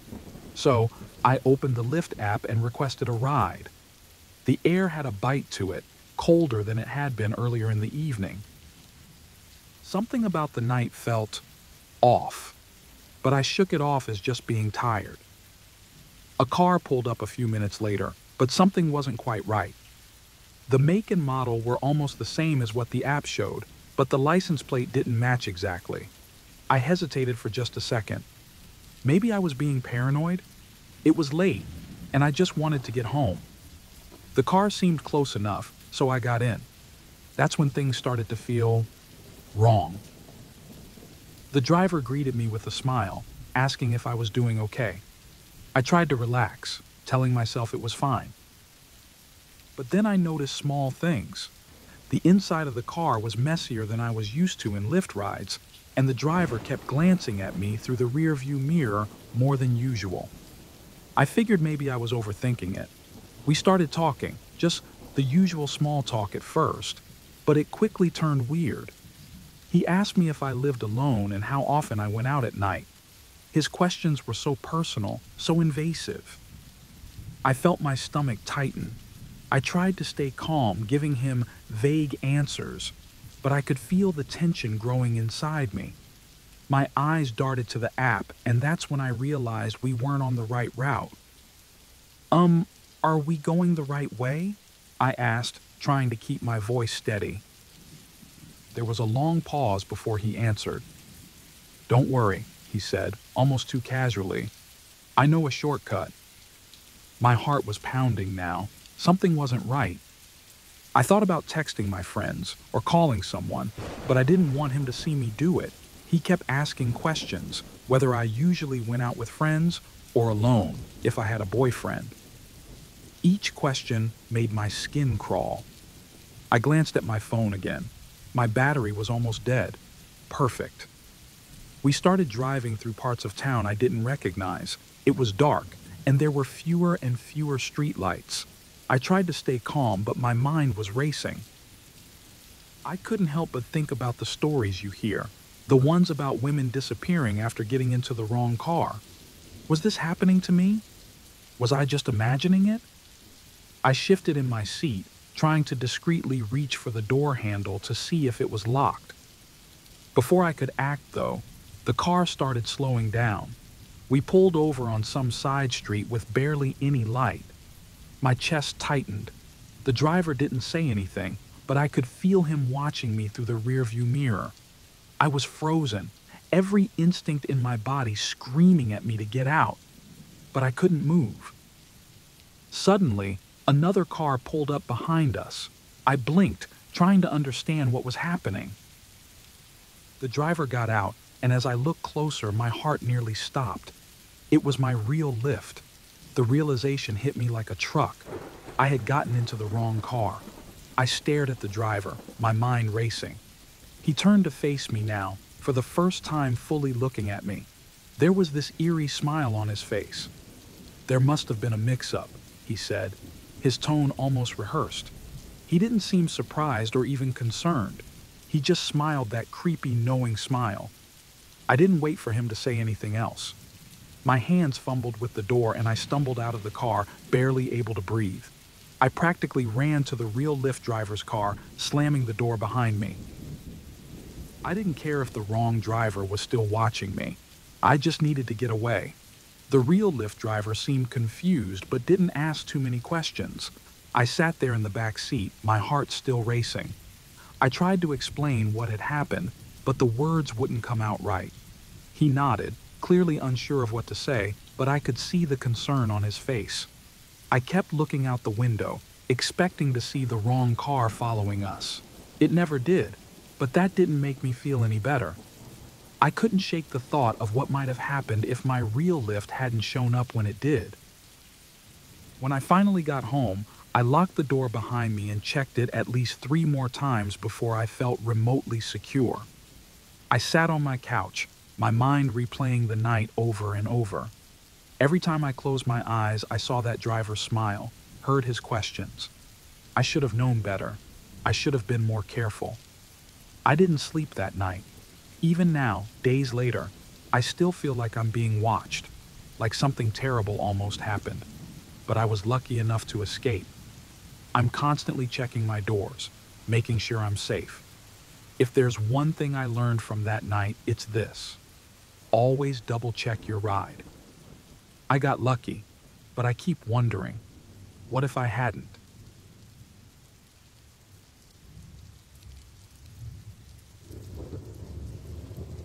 I never really thought much about the white van parked across the street from my house. It showed up one afternoon, unmarked, just sitting there for hours. I work from home, so I thought maybe it belonged to a contractor or someone visiting a neighbor. I didn't pay it much attention until I saw it again the next day, parked in the exact same spot. At first, I brushed it off. I'm the kind of guy who tends to leave the front door unlocked and doesn't worry about it. But the van stayed. Every day, like clockwork, it was there in the morning and gone by the time the sun set. I kept telling myself it was nothing, probably a work van. But as days passed, I couldn't help but feel uneasy. One evening, I finished up work and stretched, glancing out the window like I always do. The van was still there. But this time, I swear I saw someone sitting in the driver's seat, motionless, staring straight at my house. Over the next few days, the van kept appearing, always during the day, always gone by nightfall. It was becoming part of my routine. Open the blinds, see the van, get that weird knot in my stomach, and then go about my day. I tried to make excuses. Maybe the van belonged to a neighbor, or maybe it was just some random coincidence. But why was there no company logo? No one ever got in or out. One morning, the van didn't leave. It stayed parked overnight, breaking the pattern. That's when I really started to worry. It felt like something was off, like I was being watched. I decided to change things up. I packed my laptop and worked from a cafe on the other side of town, just to shake the feeling. I thought maybe if I left for the day, I'd return to some normalcy. But when I left the cafe that afternoon, my heart dropped. Parked just down the block from where I was sitting was the same white van. I tried to tell myself it wasn't the same one. There's no way it could be. But when I walked to my car, I could feel someone watching me from inside. I drove home in silence, gripping the steering wheel tightly. My mind was racing. Was I being followed? I felt ridiculous, but I couldn't ignore the creeping fear building inside me. When I got home, the van was parked across the street again. There was no mistaking it now. I told my girlfriend Sarah about it that night. She lives across town but spends most nights at her own apartment. She tried to calm me down, said I was probably overthinking it. Maybe you should call the police, she suggested, but I didn't want to sound like a paranoid idiot. What would I even tell them? The next day, it was back. This time, I watched closely from my window. The van sat there for hours, and at one point, I could have sworn I saw the curtains inside it twitch, like someone was peeking out, watching me. I couldn't take it anymore. I needed to know what was going on. I walked outside, trying to act casual, like I was just taking out the trash. My heart was pounding as I approached the van. The second I got close, the engine roared to life, and the van sped away before I could even get a good look inside. I pulled out my phone, snapping a picture of the license plate, but it came out too blurry to make out any numbers. The van didn't return that night, but the next morning, there it was again. This time, it stayed parked all day and into the night. I couldn't shake the feeling that whoever was inside knew my routine, that they were watching my every move. I couldn't sleep, so I sat in my living room, waiting. Around 3 a.m., I heard a loud noise outside. My heart leaped into my throat. I peeked through the blinds and saw the van again, but this time, the driver's side door was open. I froze. Someone was either getting out, or worse, coming toward my house. I couldn't take it anymore. I grabbed my phone and stormed outside. My hands were shaking as I approached the van. I knocked on the driver's side window, but no one responded. I knocked harder. Finally, the window rolled down slowly. A man in his late 40s sat there looking rough, with dark circles under his eyes. He didn't seem surprised to see me. "What do you want?" he asked in a calm, almost bored tone. I demanded to know why he kept parking outside my house. He shrugged, saying he worked for a delivery company and was just on break. But there were no packages, no logos, nothing that made sense. "It's just a coincidence," he said, as if that would make me feel better. I didn't believe him, but he promised he'd leave. He drove off, but something in his voice left me unsettled. As I walked back toward my house, I glanced down the street, and that's when I saw it.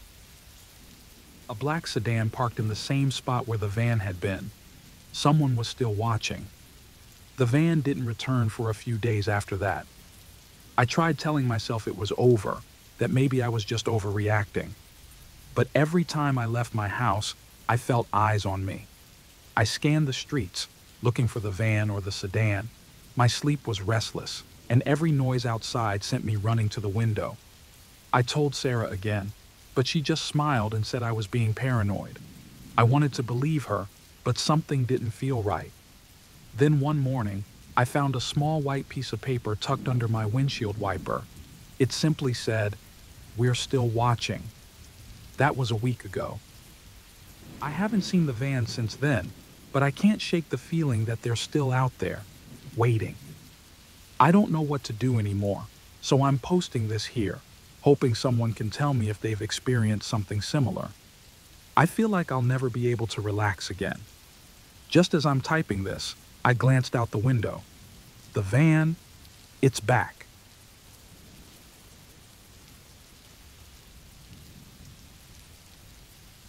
I'm not someone who scares easily, but this experience, this one night, still has me shaken. I work in a corporate office, often staying late into the night to finish my tasks. It's usually peaceful, just me and the hum of the building's HVAC system. The lights sometimes flicker, and there's always a distant echo when I walk down the empty halls, but I've never felt unsafe. Until that night. It started like any other. The office was quiet, as it always is after 10 p.m. I was packing up to leave when I heard a faint, low hum, different from the usual background noise. I shrugged it off, figuring it was just the building's old system acting up again. But as I headed toward the elevator, I couldn't shake this feeling, like someone was watching me. I brushed it off, telling myself I was just tired. I pressed the button for the elevator, and the doors opened immediately. I stepped in, and that's when I noticed something odd. The display said the elevator was on the wrong floor. It was supposed to be on the ground floor, but it showed the basement. I didn't think much of it at first, assuming it was just a glitch. The ride down was smooth at first, but then the elevator jolted violently, throwing me against the wall. The lights flickered once, twice, and then the elevator stopped. I stood there, my heart racing, telling myself it was just a malfunction. These things happen, no need to panic. I hit the emergency alarm, but nothing, no sound. I tried calling the building's emergency line, but my phone had no reception. That's when the panic really started to set in. I switched on my phone's flashlight to see better, but the confined space made everything feel more claustrophobic.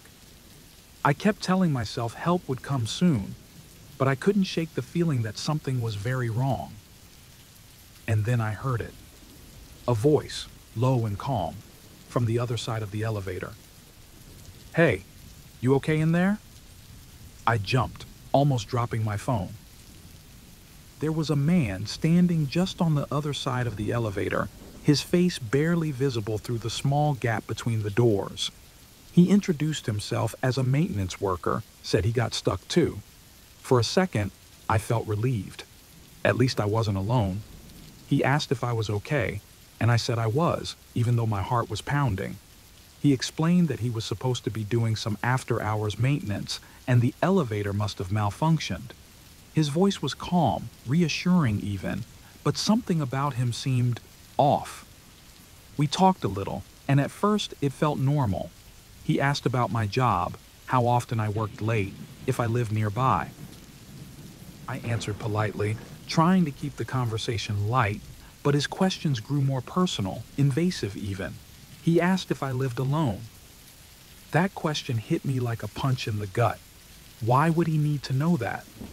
I started backing away, as far as I could in the small space. The air in the elevator felt heavier, like it was closing in on me. I didn't answer his last question, just mumbled something about wanting to call for help. I tried my phone again, but this time the screen went black. Battery dead. I glanced back at him, and that's when I saw it.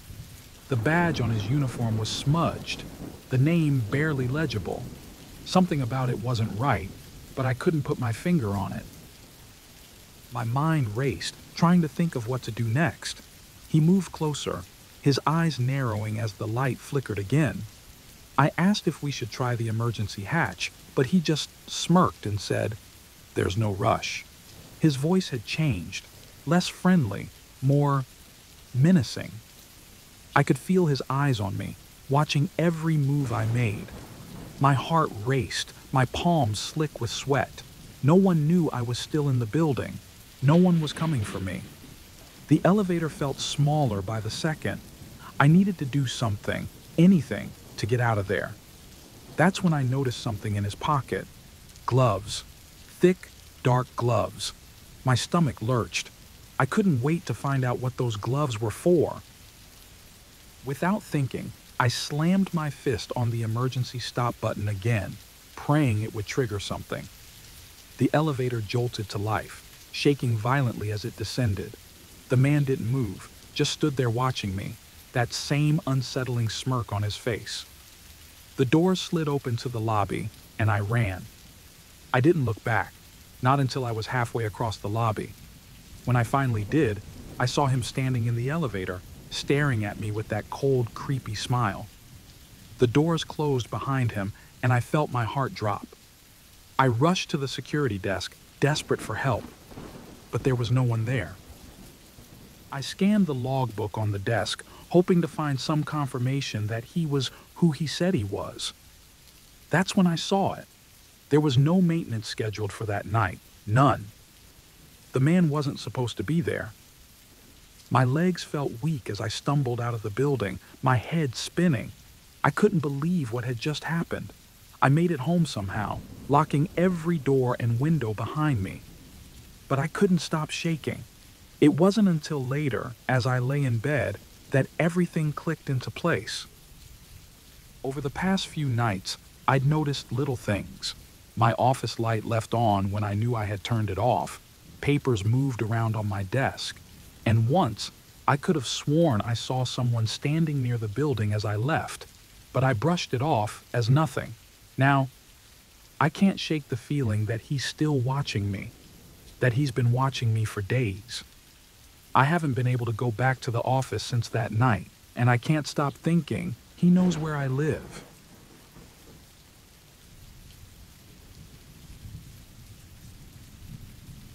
I'm not sure why I'm posting this here, but I feel like I need to get it off my chest. Maybe writing it down will help me process what happened. It all started a few months ago when I moved into this quiet suburban neighborhood. I'd just gotten out of a messy breakup and wanted a fresh start somewhere peaceful. My new place is modest but cozy, a small house with a yard that backs into some woods. It felt like the perfect escape from the chaos of the city. At first, I loved the quiet. I work from home, so the calmness really helped me focus. I'd wake up early, go for a jog, and spend the rest of the day working, running errands, or watching TV. But over time, things started to feel off. I'd hear footsteps at night outside my window. At first, I brushed it off, probably just animals or neighbors walking by. I'd catch little movements out of the corner of my eye, but when I looked, there was nothing.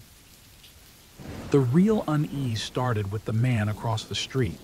My neighbor, an older guy, always seemed to be watching me. I didn't think much of it at first. He's probably just lonely, I told myself. But one day, after coming back from the store, I glanced up at his window, and there he was, staring right at me. He didn't look away. It was unnerving, like he was waiting for me to notice. That's when I started to feel like something was wrong. Things got stranger after that. I started finding random objects in my yard. A garden tool, a small toy, a crumpled up piece of paper. None of it was mine. I told myself it must be from kids playing nearby, but there aren't really any children in this neighborhood. Then, a package I'd been waiting for never showed up, even though it was marked as delivered. One night, I saw him outside, just standing on the sidewalk, staring at my house. It was late, maybe midnight, and I had no idea how long he'd been there. I opened the door and asked him what he was doing.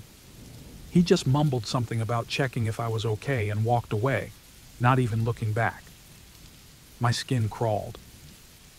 I started locking my doors more, making sure the windows were shut tight, but that didn't stop the feeling of being watched. One night, I heard a tapping on my bedroom window. My heart raced as I slowly peeked through the blinds. I saw someone walking away, just a shadow in the night. I was almost certain it was him. I couldn't take it anymore. The next day, I marched across the street and knocked on his door. He opened it just a crack. I asked him, straight up, if he'd been in my yard, or if he knew anything about the strange things I'd been finding. He looked confused, said he didn't know what I was talking about. His voice was calm, almost too calm, like he'd rehearsed his answer. I couldn't shake the feeling that something was wrong, but I didn't know what else to do. Things escalated after that. I started noticing more odd things. Footsteps in the mud under my windows, a faint smell of smoke by the back door one morning. And worst of all, there were times I was absolutely certain I had locked the front door, only to find it unlocked. I called the police once. They came out, looked around, but found nothing. The officer suggested maybe I was just stressed from the move. I tried to believe him, but I knew something wasn't right. By this point, I was double-checking every lock, barely sleeping. I'd lie in bed, staring at the ceiling, listening for any noise that could indicate someone was outside. I couldn't shake the fear that he was watching me every second. Then one night, I heard heavy breathing right outside my bedroom window. I froze. I didn't move a muscle, just lay there, my heart pounding so hard I thought it would burst. The breathing stopped after what felt like hours. When I finally worked up the courage to look, no one was there. But I knew someone had been. A few nights later, I woke up to the sound of my front door creaking open. My stomach dropped. I grabbed my phone and tiptoed to the hallway, my fingers hovering over the screen, ready to call 911. The door was wide open, swinging slightly in the breeze, but no one was inside. I looked across the street. His house was dark, but something in me snapped. I needed answers. I crossed the street, heart pounding, and peeked through his window. What I saw made my blood run cold. He was sitting in the middle of his living room, surrounded by pictures of me. Photos taken through my windows, from my yard, from different angles. There were notes scribbled on the back of some, but I couldn't make them out from where I stood. I stumbled backward, my breath catching in my throat. I had to get out of there. But as I turned to run, I heard something that made my legs go weak. The sound of my front door slamming shut. Someone was in my house. I sprinted back, but by the time I got there, the house was silent, dark. I couldn't go inside. I stood there, staring at my own door, too terrified to take another step. I spent the rest of the night watching from the sidewalk, too scared to sleep, too scared to leave. I couldn't shake the feeling that he was still watching me. Morning came, and I was still standing there when he stepped outside. He looked at me from his porch, gave a small, faint smile, then turned and went back inside. I was paralyzed with fear. I haven't slept since. I've been thinking about moving, but I don't know if that'll solve anything. I feel like I'm being watched every second, like no matter where I go, he'll always be there, watching. I don't know what to do anymore. I don't think I'll ever feel safe again.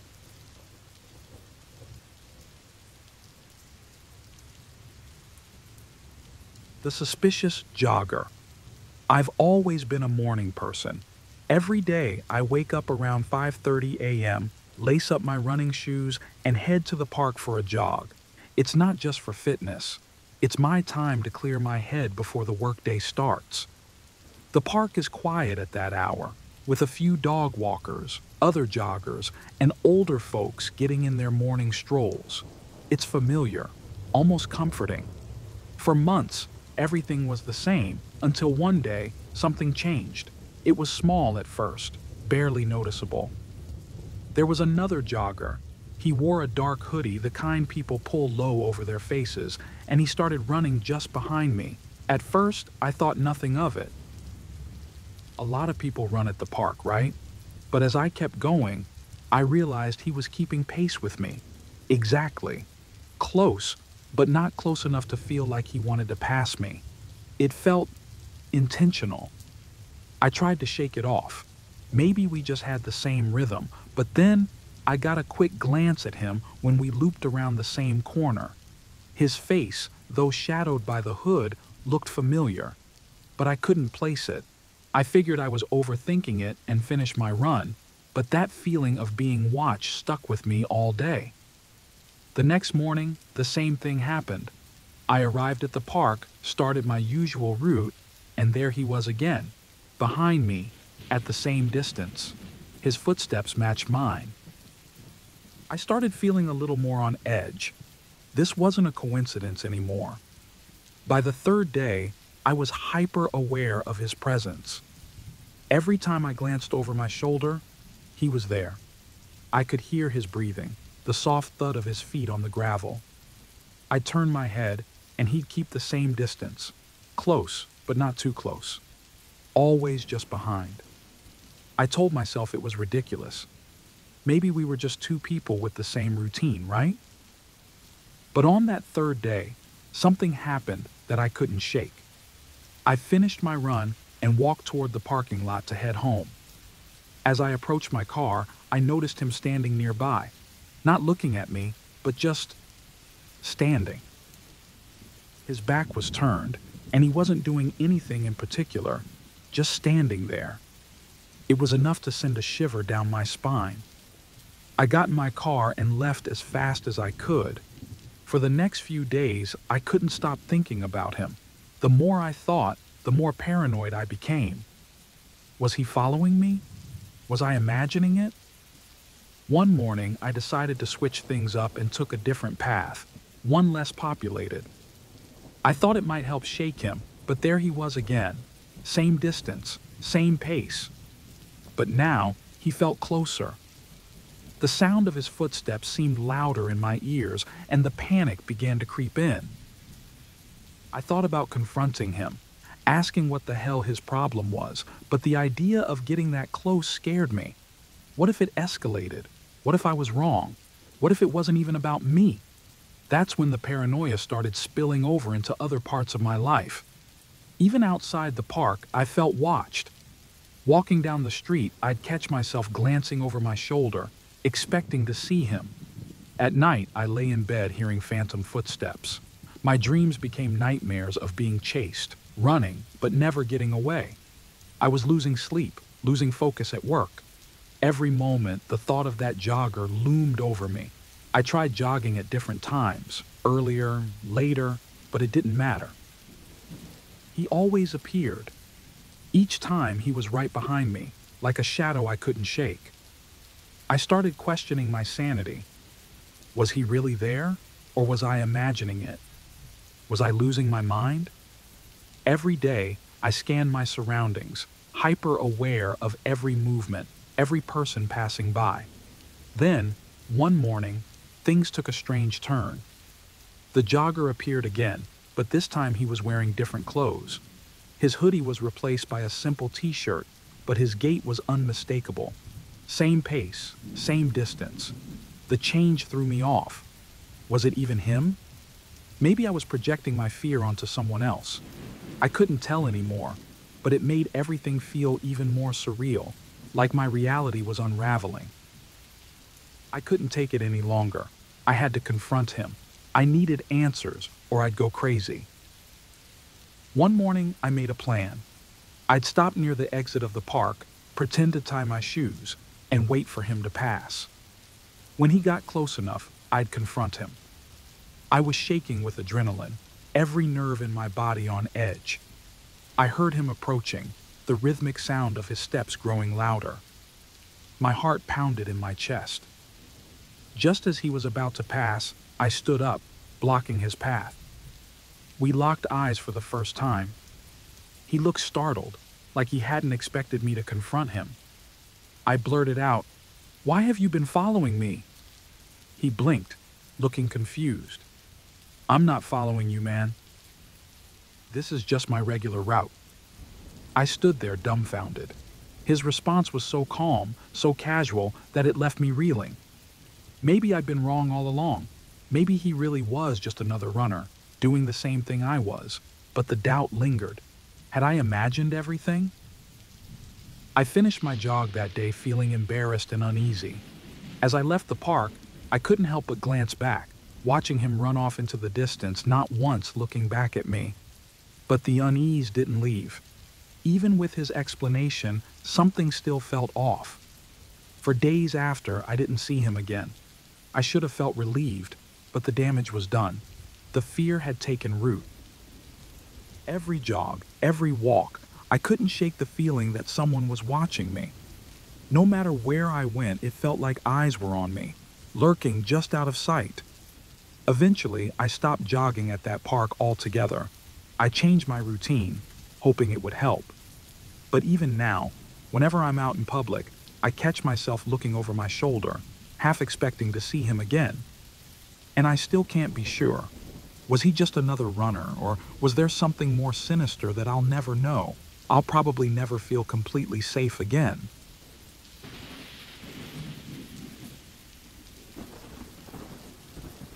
So, this is something that's been happening to me over the past few weeks.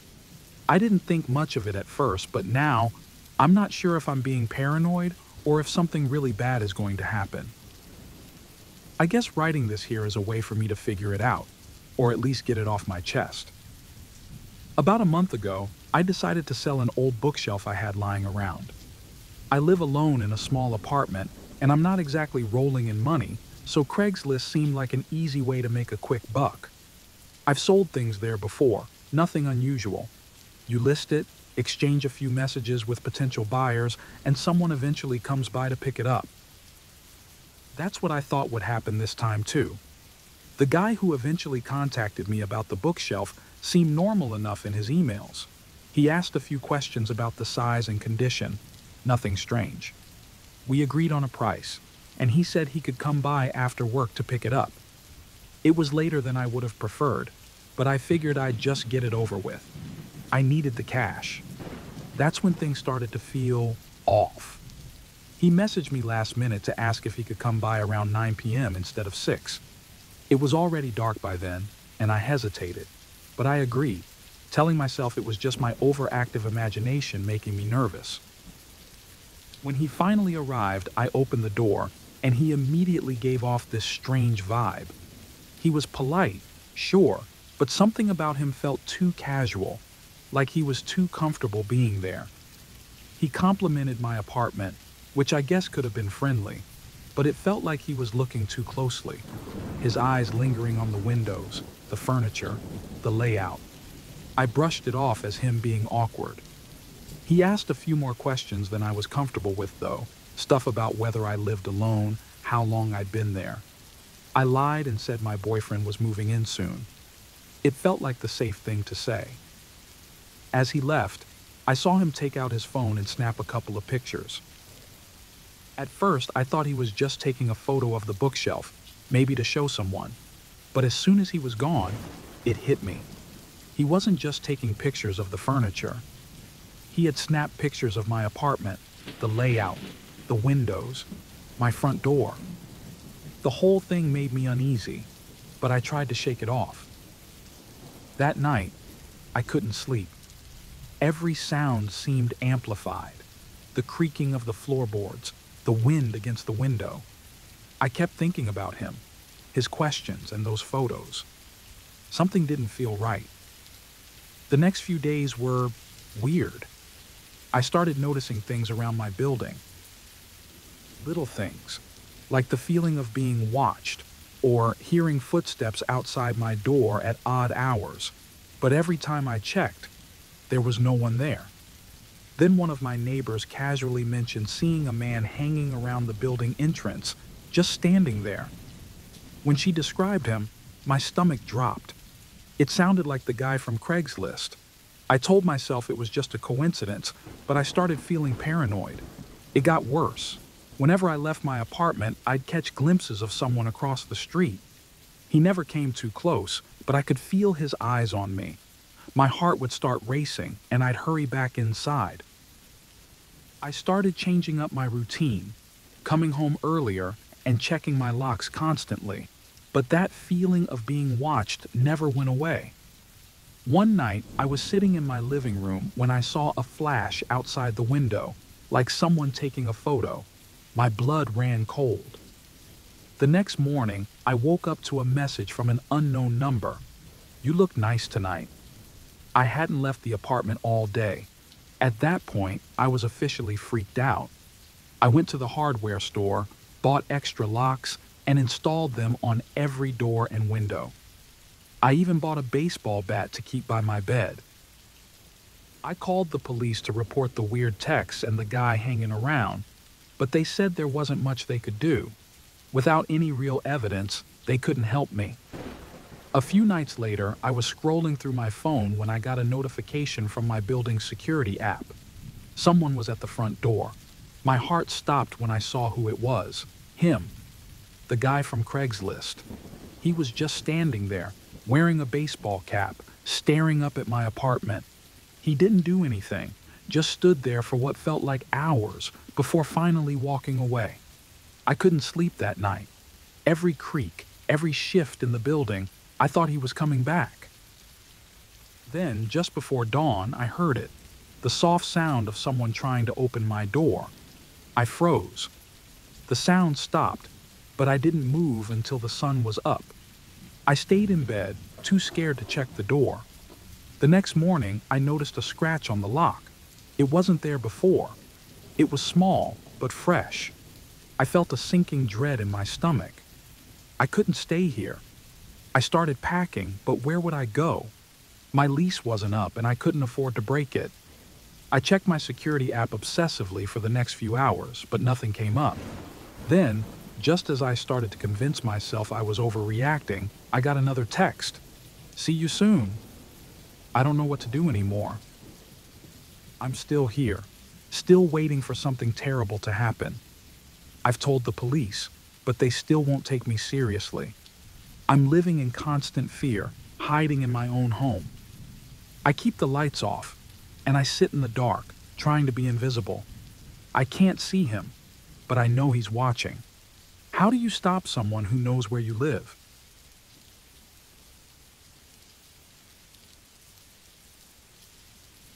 The missing roommate. I came back to my apartment after a weekend trip to visit my parents. It was late, probably around 9 p.m., and all I wanted to do was throw my bag down and unwind. Everything felt pretty normal at first. The living room was quiet, just as I expected since my roommate, Sarah, usually stayed out with her friends on weekends. But as soon as I walked into the apartment, something felt off. It wasn't anything I could immediately pinpoint, just this weird feeling. Maybe it was the slight draft in the hallway or the way the lights in Sarah's room were still on even though she wasn't there. I figured she'd probably just forgotten to turn them off before she left. I threw my bag down and went about my usual routine. It wasn't until I walked by the front door again that I noticed her shoes. Sarah always wore the same black sneakers whenever she went out, but there they were, right by the door. And her jacket, the one she never left without, was still hanging on the rack. I stood there for a moment, trying to process why she'd leave without those things, but I brushed it off. Maybe she'd just gone somewhere nearby and didn't need them. That night, I didn't think much of it, but by the next morning, things got weirder. I woke up around 8 a.m. and went to check if Sarah was back. Her door was open, the bed made, but no sign of her. I sent her a quick text, asking if she'd be home later. Hours passed and she didn't reply. At first, I thought she must have just been busy, but as the day went on, that uneasy feeling in my stomach grew. By the afternoon, I was seriously worried. I texted her again. No response. I called a couple of her friends, but no one had heard from her since Friday night. I even checked with the building manager to see if they'd seen her come in or out. Nothing. It was like she'd vanished. I went through her room trying to find anything that might give me a clue. Her laptop was on her desk, her keys were still in the bowl by the door, and even her wallet was in her purse. Everything was there, except for her. The apartment felt wrong, too quiet, like it was holding its breath. The weight of the silence pressed down on me, and that was when I found her phone. It was wedged between the couch cushions, and when I turned it on, I saw several missed calls from an unknown number. That's when the panic truly set in. Who was calling her? Why hadn't she picked up her phone? I stared at the screen for what felt like forever, a cold chill creeping up my spine. I tried to keep calm. The police wouldn't take her disappearance seriously yet, not after just a day. So I waited, hoping she'd show up or at least call me back. But that night, things got worse. I sat on the couch, the silence of the apartment wrapping around me like a blanket, when I heard it, a faint creak from the hallway. My heart jumped. I told myself it was just the building settling, but then I heard another noise, like someone shuffling just outside my door. I froze, straining to hear, but the sound stopped. After a few minutes of tense silence, I finally relaxed, telling myself it was just my imagination playing tricks on me.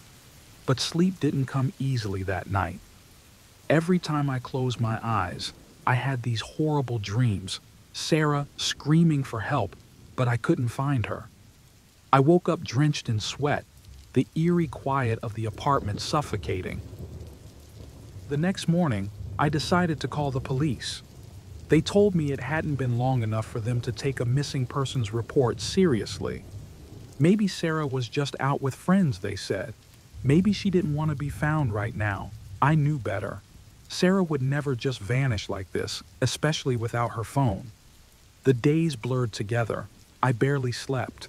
Every little noise made my heart race. The sound of footsteps in the hall, the creak of a door, it all sent me spiraling. I started locking my bedroom door at night, convinced that someone was lurking, watching. I didn't know if it was just paranoia, but I couldn't shake the feeling that something terrible had happened to Sarah. Then, I found the note. It was crumpled up and stuffed under my bed. At first, I thought it was just a piece of trash, but when I unfolded it, my blood ran cold. It was written in Sarah's handwriting, and all it said was, "I think someone's watching me." That's when it clicked. Sarah hadn't just left. She'd been scared, paranoid. And now, I was the one being watched. The strange phone calls, the noises in the hallway. Someone had been after her, and now they might be after me. I tried calling her family again, her friends, but no one had any answers. That night, as I lay in bed, I heard it again. A soft, shuffling noise just outside my window. I couldn't breathe. I didn't dare move. The next morning, I found my bedroom window cracked open, just slightly, even though I was sure I had locked it. And then, I found the second note. It was identical to the first, except this one wasn't addressed to Sarah. It was for me. "Now I'm watching you." That was it. I packed a bag as fast as I could. I didn't care where I went. I just needed to get out. But as I was about to leave, I noticed something. The apartment wasn't how I left it. Doors I had closed were now open. Items on the table had been moved. Whoever had been watching Sarah had already been inside, watching me. Just as I grabbed my keys to leave, my phone buzzed. It was a text from an unknown number. "You're next." Now, I'm staying with a friend, but I still feel it. The eyes. Every time I leave the house, I check over my shoulder, half expecting to see someone there. Sarah is still missing, and the police have done nothing. I don't think I'll ever feel safe again. Whoever was watching her, they haven't stopped.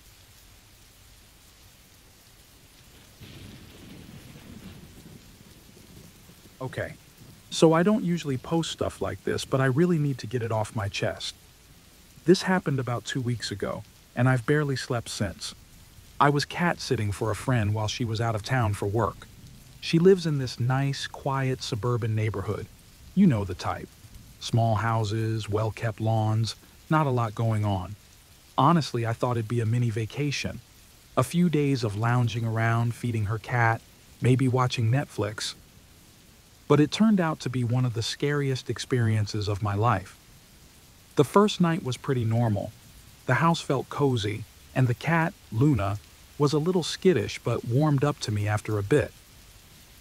Nothing unusual, though I did get this strange feeling, like someone was watching me.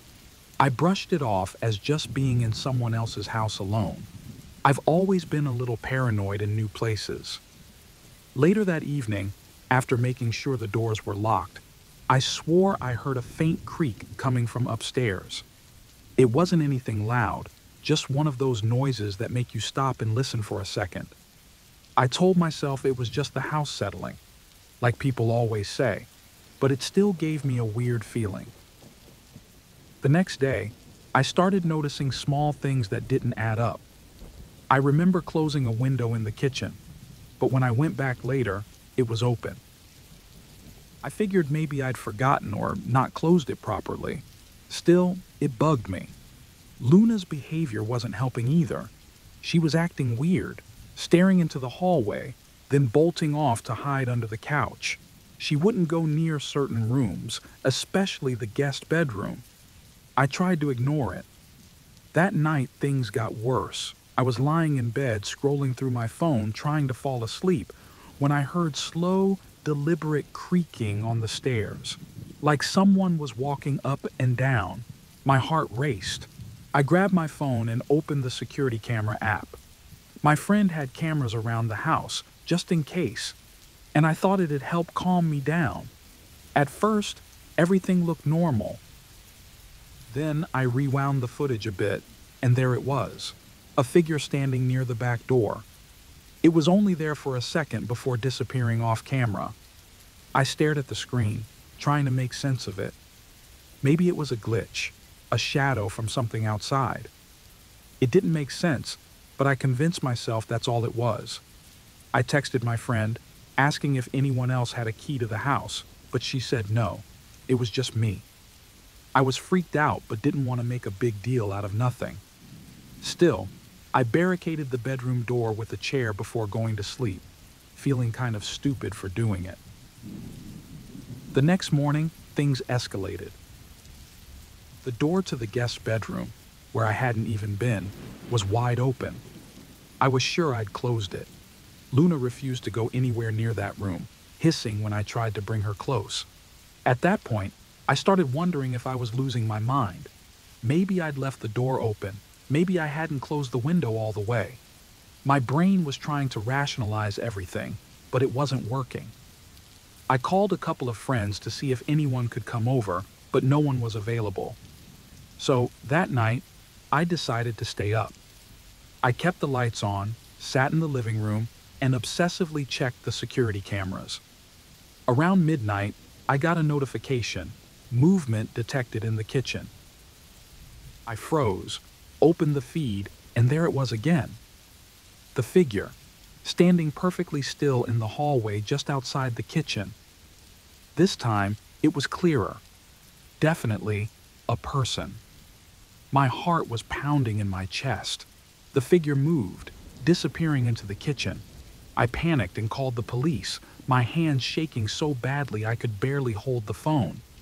They arrived within minutes, but by the time they searched the house, there was no one. All the doors and windows were locked from the inside.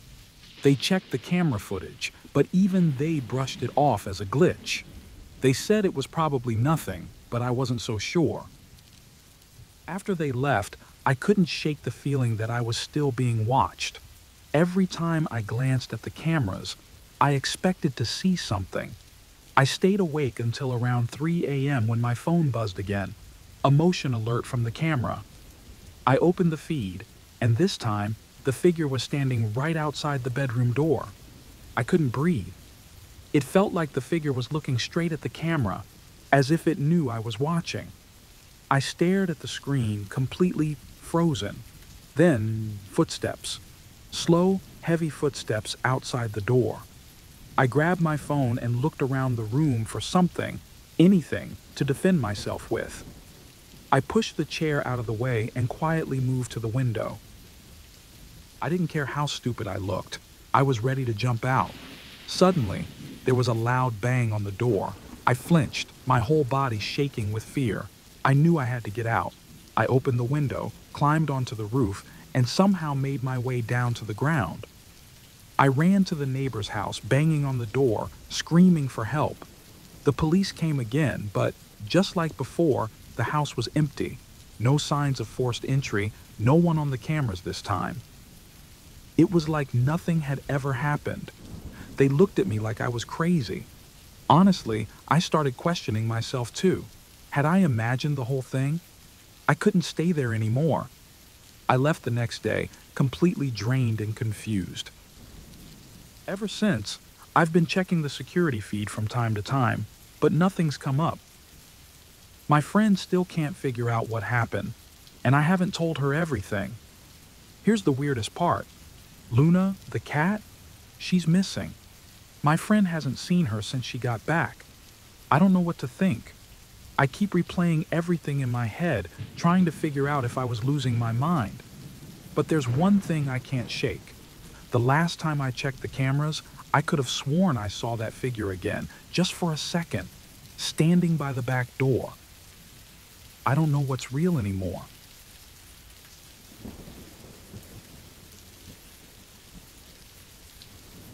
The freeway incident. I'm a pretty ordinary guy in my mid-30s.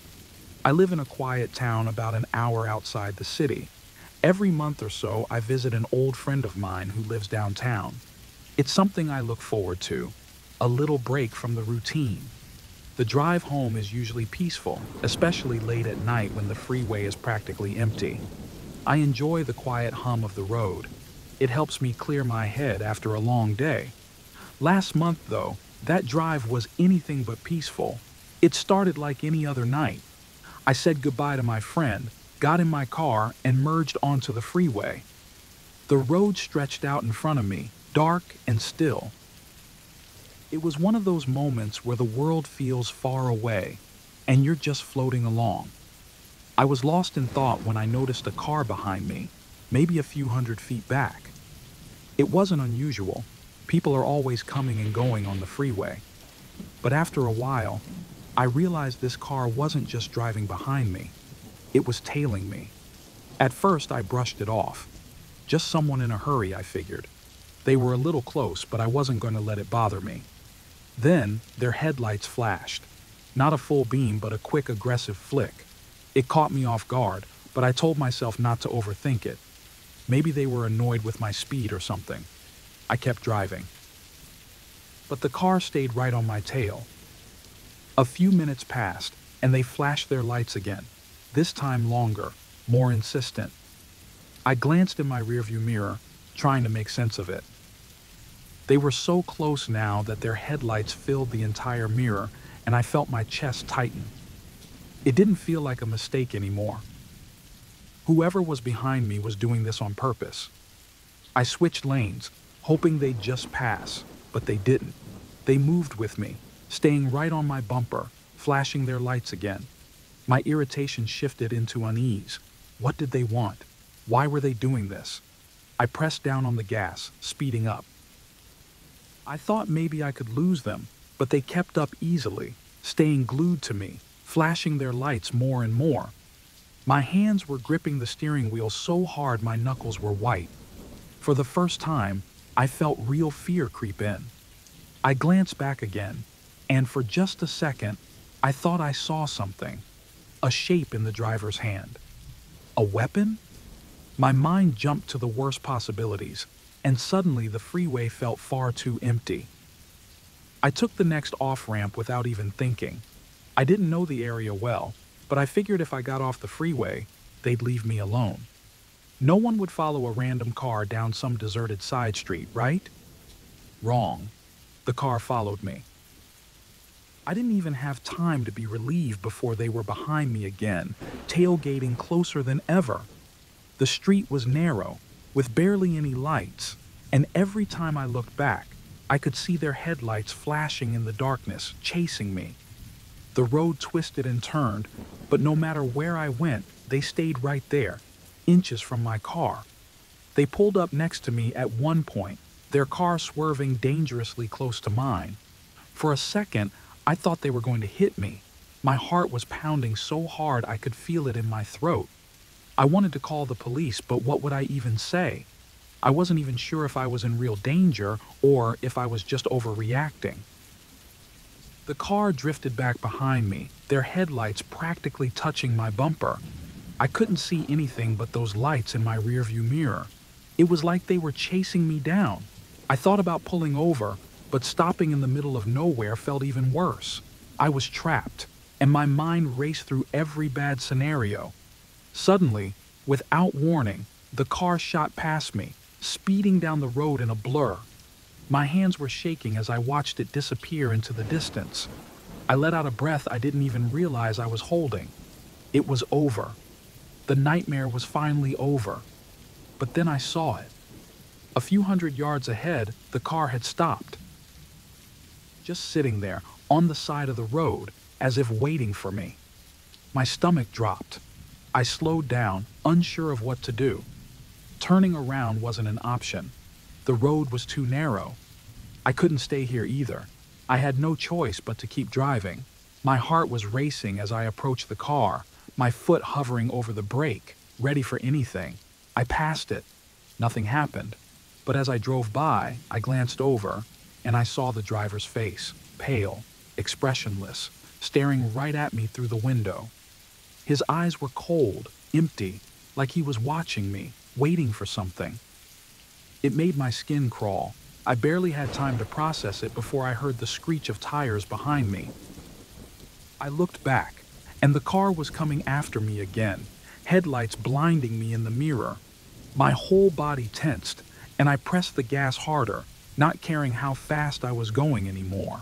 I just needed to get away. Then, out of nowhere, the car swerved and took a sharp turn down a side street. Just like that, it was gone. I kept driving, not sure if I should feel relieved or terrified. I didn't stop until I reached a gas station, pulling into the bright lights like they could somehow keep me safe. My hands were still shaking as I sat there, trying to calm down. That's when my phone buzzed. A text from an unknown number. "I'm watching you." I looked around the gas station, but there was no one. The fear I had felt before came rushing back, stronger than ever. I thought about calling someone, anyone, but I didn't. It wouldn't matter. The damage was done. I drove home, locking every door and window. I told myself it was over. But every night since, I found myself staring out the window, waiting, wondering if they'll come back. Because I know they're still out there, watching.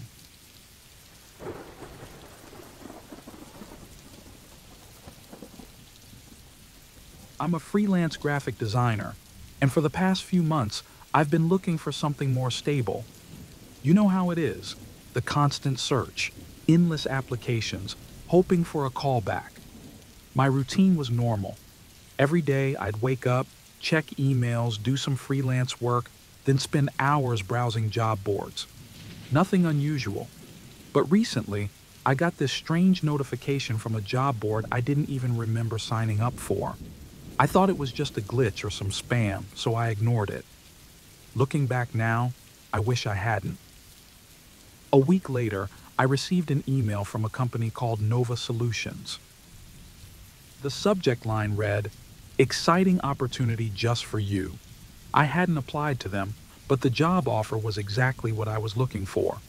It was a high-paying remote position perfectly aligned with my skills. The email listed specific projects I had worked on, even ones I hadn't posted publicly on my resume. At first, I thought they had done some deep research, and maybe I'd forgotten I had applied. I was curious, so I replied, agreeing to a phone interview. The interview was scheduled for the next day. The person on the other end was polite, but a little too formal. They asked typical questions about my work history, but also wanted to know things like my daily routine, how I balanced work with my personal life, and even about my family. That threw me off. I didn't see why my family was relevant to the job, but I answered out of politeness.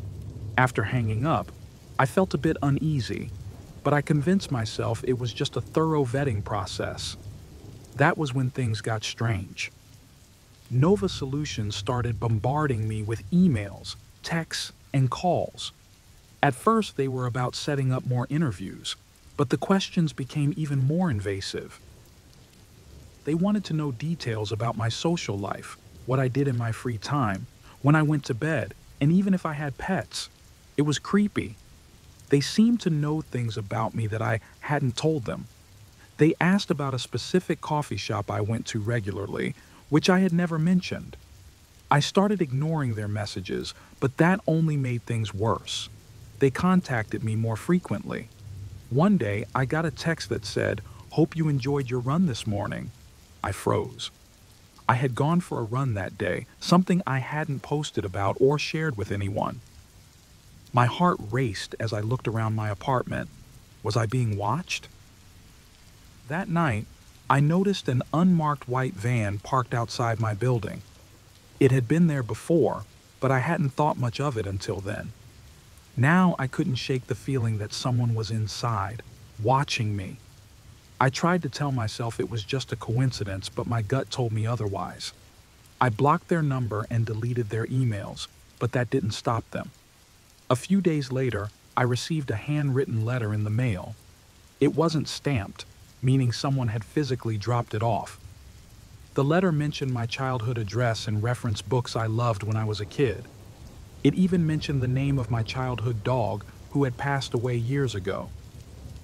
I hadn't spoken about any of that to anyone in ages, let alone some random company. By this point, I was beyond freaked out. I tried to go to the police, but they didn't take me seriously. They said there wasn't enough evidence and suggested it might just be a persistent recruiter. I knew that wasn't the case, but without proof, there was nothing they could do. I called a close friend and explained everything. She was supportive but skeptical.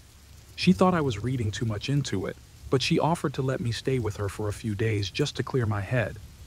I decided to take her up on it, hoping a change of scenery would help. It didn't. Even after changing my phone number, Nova Solutions still found ways to contact me. They sent me an email with a picture attached, a photo of me and my friend walking together outside her apartment. The picture had been taken from across the street. I felt sick. They knew where I was, even though I had taken every step to hide from them. In a panic, I ran outside, looking for the white van. I spotted it a block away. I marched up to it, determined to confront whoever was inside, but as soon as I got close, the van sped off. That was the moment I realized I wasn't just being watched, I was being hunted. I couldn't stay with my friend anymore. I needed to disappear, to get as far away as possible. I made plans to leave town, buy a last-minute ticket to a random city, and figure things out from there. But before I could even book the flight, Nova Solutions sent me an email. The subject line read, "We know where you're going." Attached was a plane ticket, the exact flight I had been about to purchase. At this point, I was terrified. I didn't know who to trust, where to go, or how to escape them. I stopped answering any calls or emails, living in a constant state of paranoia. I couldn't sleep. I couldn't function. Every time I thought I was safe, something else would happen. A new email, a message from an unknown number, or another van parked outside, just watching. This morning, I found a letter on my car windshield. No stamp, no return address, just my name written in careful handwriting. It was from them, of course. They said they'd always know where I am, no matter where I go. I don't know what to do anymore. I'm exhausted, terrified, and running out of options. Part of me wants to confront them, to make it stop, but I'm too scared of what might happen if I do. I'm sharing this here because I don't know where else to turn. Maybe someone will read this and have advice, but I'm starting to think there's no escape. Just now, as I'm writing this, I saw another van. It's parked outside my new apartment, identical to the last one. I don't think they'll ever stop.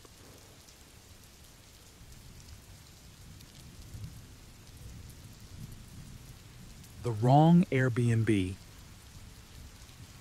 I've been debating whether or not to share this.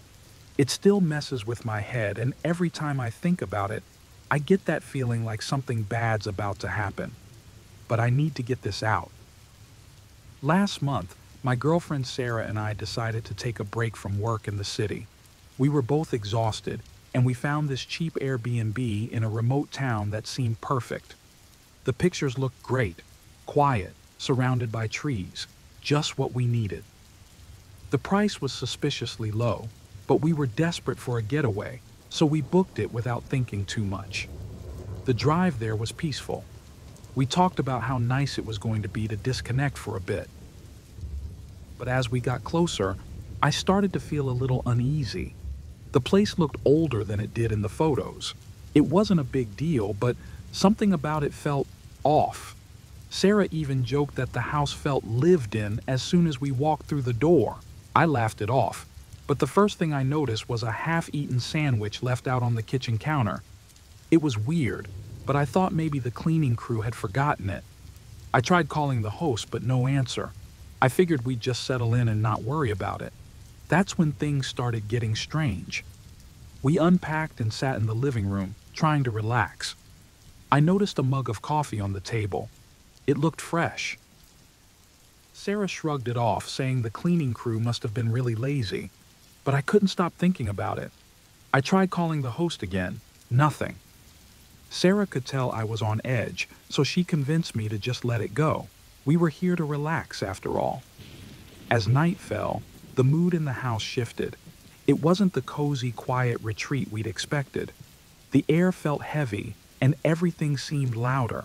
The creaks of the floorboards, the wind outside, even the silence between us. Then we heard it. Faint footsteps coming from the attic above us. At first, I thought it was just the house settling, but the sound didn't stop. It was a slow, deliberate pacing, back and forth, back and forth. I told Sarah it was nothing, just the old house making noise, but I didn't believe it myself. I grabbed a flashlight and went to check it out. The attic was empty, nothing out of place. Still, the feeling of being watched was creeping in, and I couldn't shake it. I checked the front door before heading to bed, and that's when I noticed something that made my heart race. The lock was scratched, like someone had tried to force it open. I didn't tell Sarah. I didn't want to freak her out, but I barely slept that night. Around 2 a.m., I woke up to a soft knocking. It wasn't from the front door. It sounded like it was coming from inside the walls. I sat up, heart pounding, trying to convince myself it was just the wind or the pipes, but Sarah was wide-eyed, staring at the ceiling. "Mark," she whispered, "it's in the house." We needed to check the place, but I was scared out of my mind. We moved room to room, finding nothing out of the ordinary, until I noticed something strange in the hallway. There was a door I hadn't seen before, half hidden behind a cabinet. It wasn't in the listing pictures. I pushed the cabinet aside and opened the door, revealing a narrow staircase leading down to a basement. Sarah begged me not to go down, but I had to know. The stairs creaked as I descended, and at the bottom, I found a small, unfinished room. What made my skin crawl was the mattress in the corner. It wasn't old or dusty. It had been used recently. There were blankets, food wrappers, and mail addressed to someone else. Someone had been living there. I ran back upstairs, trying to keep my panic in check. Sarah was by the window, frozen. "There's someone outside," she said, her voice trembling. I looked out and saw a faint light moving through the woods, getting closer. Someone was walking toward the house. That's when we heard it. A loud, dragging sound from the attic, like something heavy being pulled across the floor. I grabbed Sarah and we ran for the front door, but when we got there, the door wouldn't budge. It was bolted shut from the outside. My heart sank. I realized someone had locked us in. I started searching for our car keys, but they were gone. I knew I'd left them by the front door, but they weren't there anymore. Someone had taken them. We backed into the bedroom, barricading the door with whatever we could find. I grabbed a kitchen knife, though I wasn't sure what I'd even do with it. Outside, the light from the woods was getting closer, and we could hear faint voices. They were murmuring, low and unsettling, as if they knew we were trapped. I opened the bedroom window, desperate to escape, and that's when I saw them. Footprints, leading right up to the house. Whoever had been watching us had been right outside all along. We climbed out of the window and ran to the car. Our keys were tossed carelessly in the grass, like whoever took them wanted us to find them. We jumped in the car and I floored it, not even bothering to look back. My hands were shaking and Sarah was crying, but all I could think about was getting as far away as possible. As we drove through the empty streets, Sarah glanced over her shoulder and whispered, "Mark, there's a car." I checked the rearview mirror, and sure enough, there was a car trailing us, its headlights off. My mind raced. Were they following us? What did they want? but every time I looked, it seemed like the car disappeared, only to reappear a few minutes later, just far enough to keep us on edge. We finally reached a gas station and I pulled over, turning the car off. My body was trembling, and I felt like I might throw up. I didn't care who was out there, I just needed to breathe. As I filled up the tank, I looked back down the road, expecting to see nothing, but for a split second, I saw headlights in the distance, flickering on and off. Then they vanished. I don't know if it was real or if my mind was playing tricks on me, but ever since that night, I can't shake the feeling that someone's still watching us.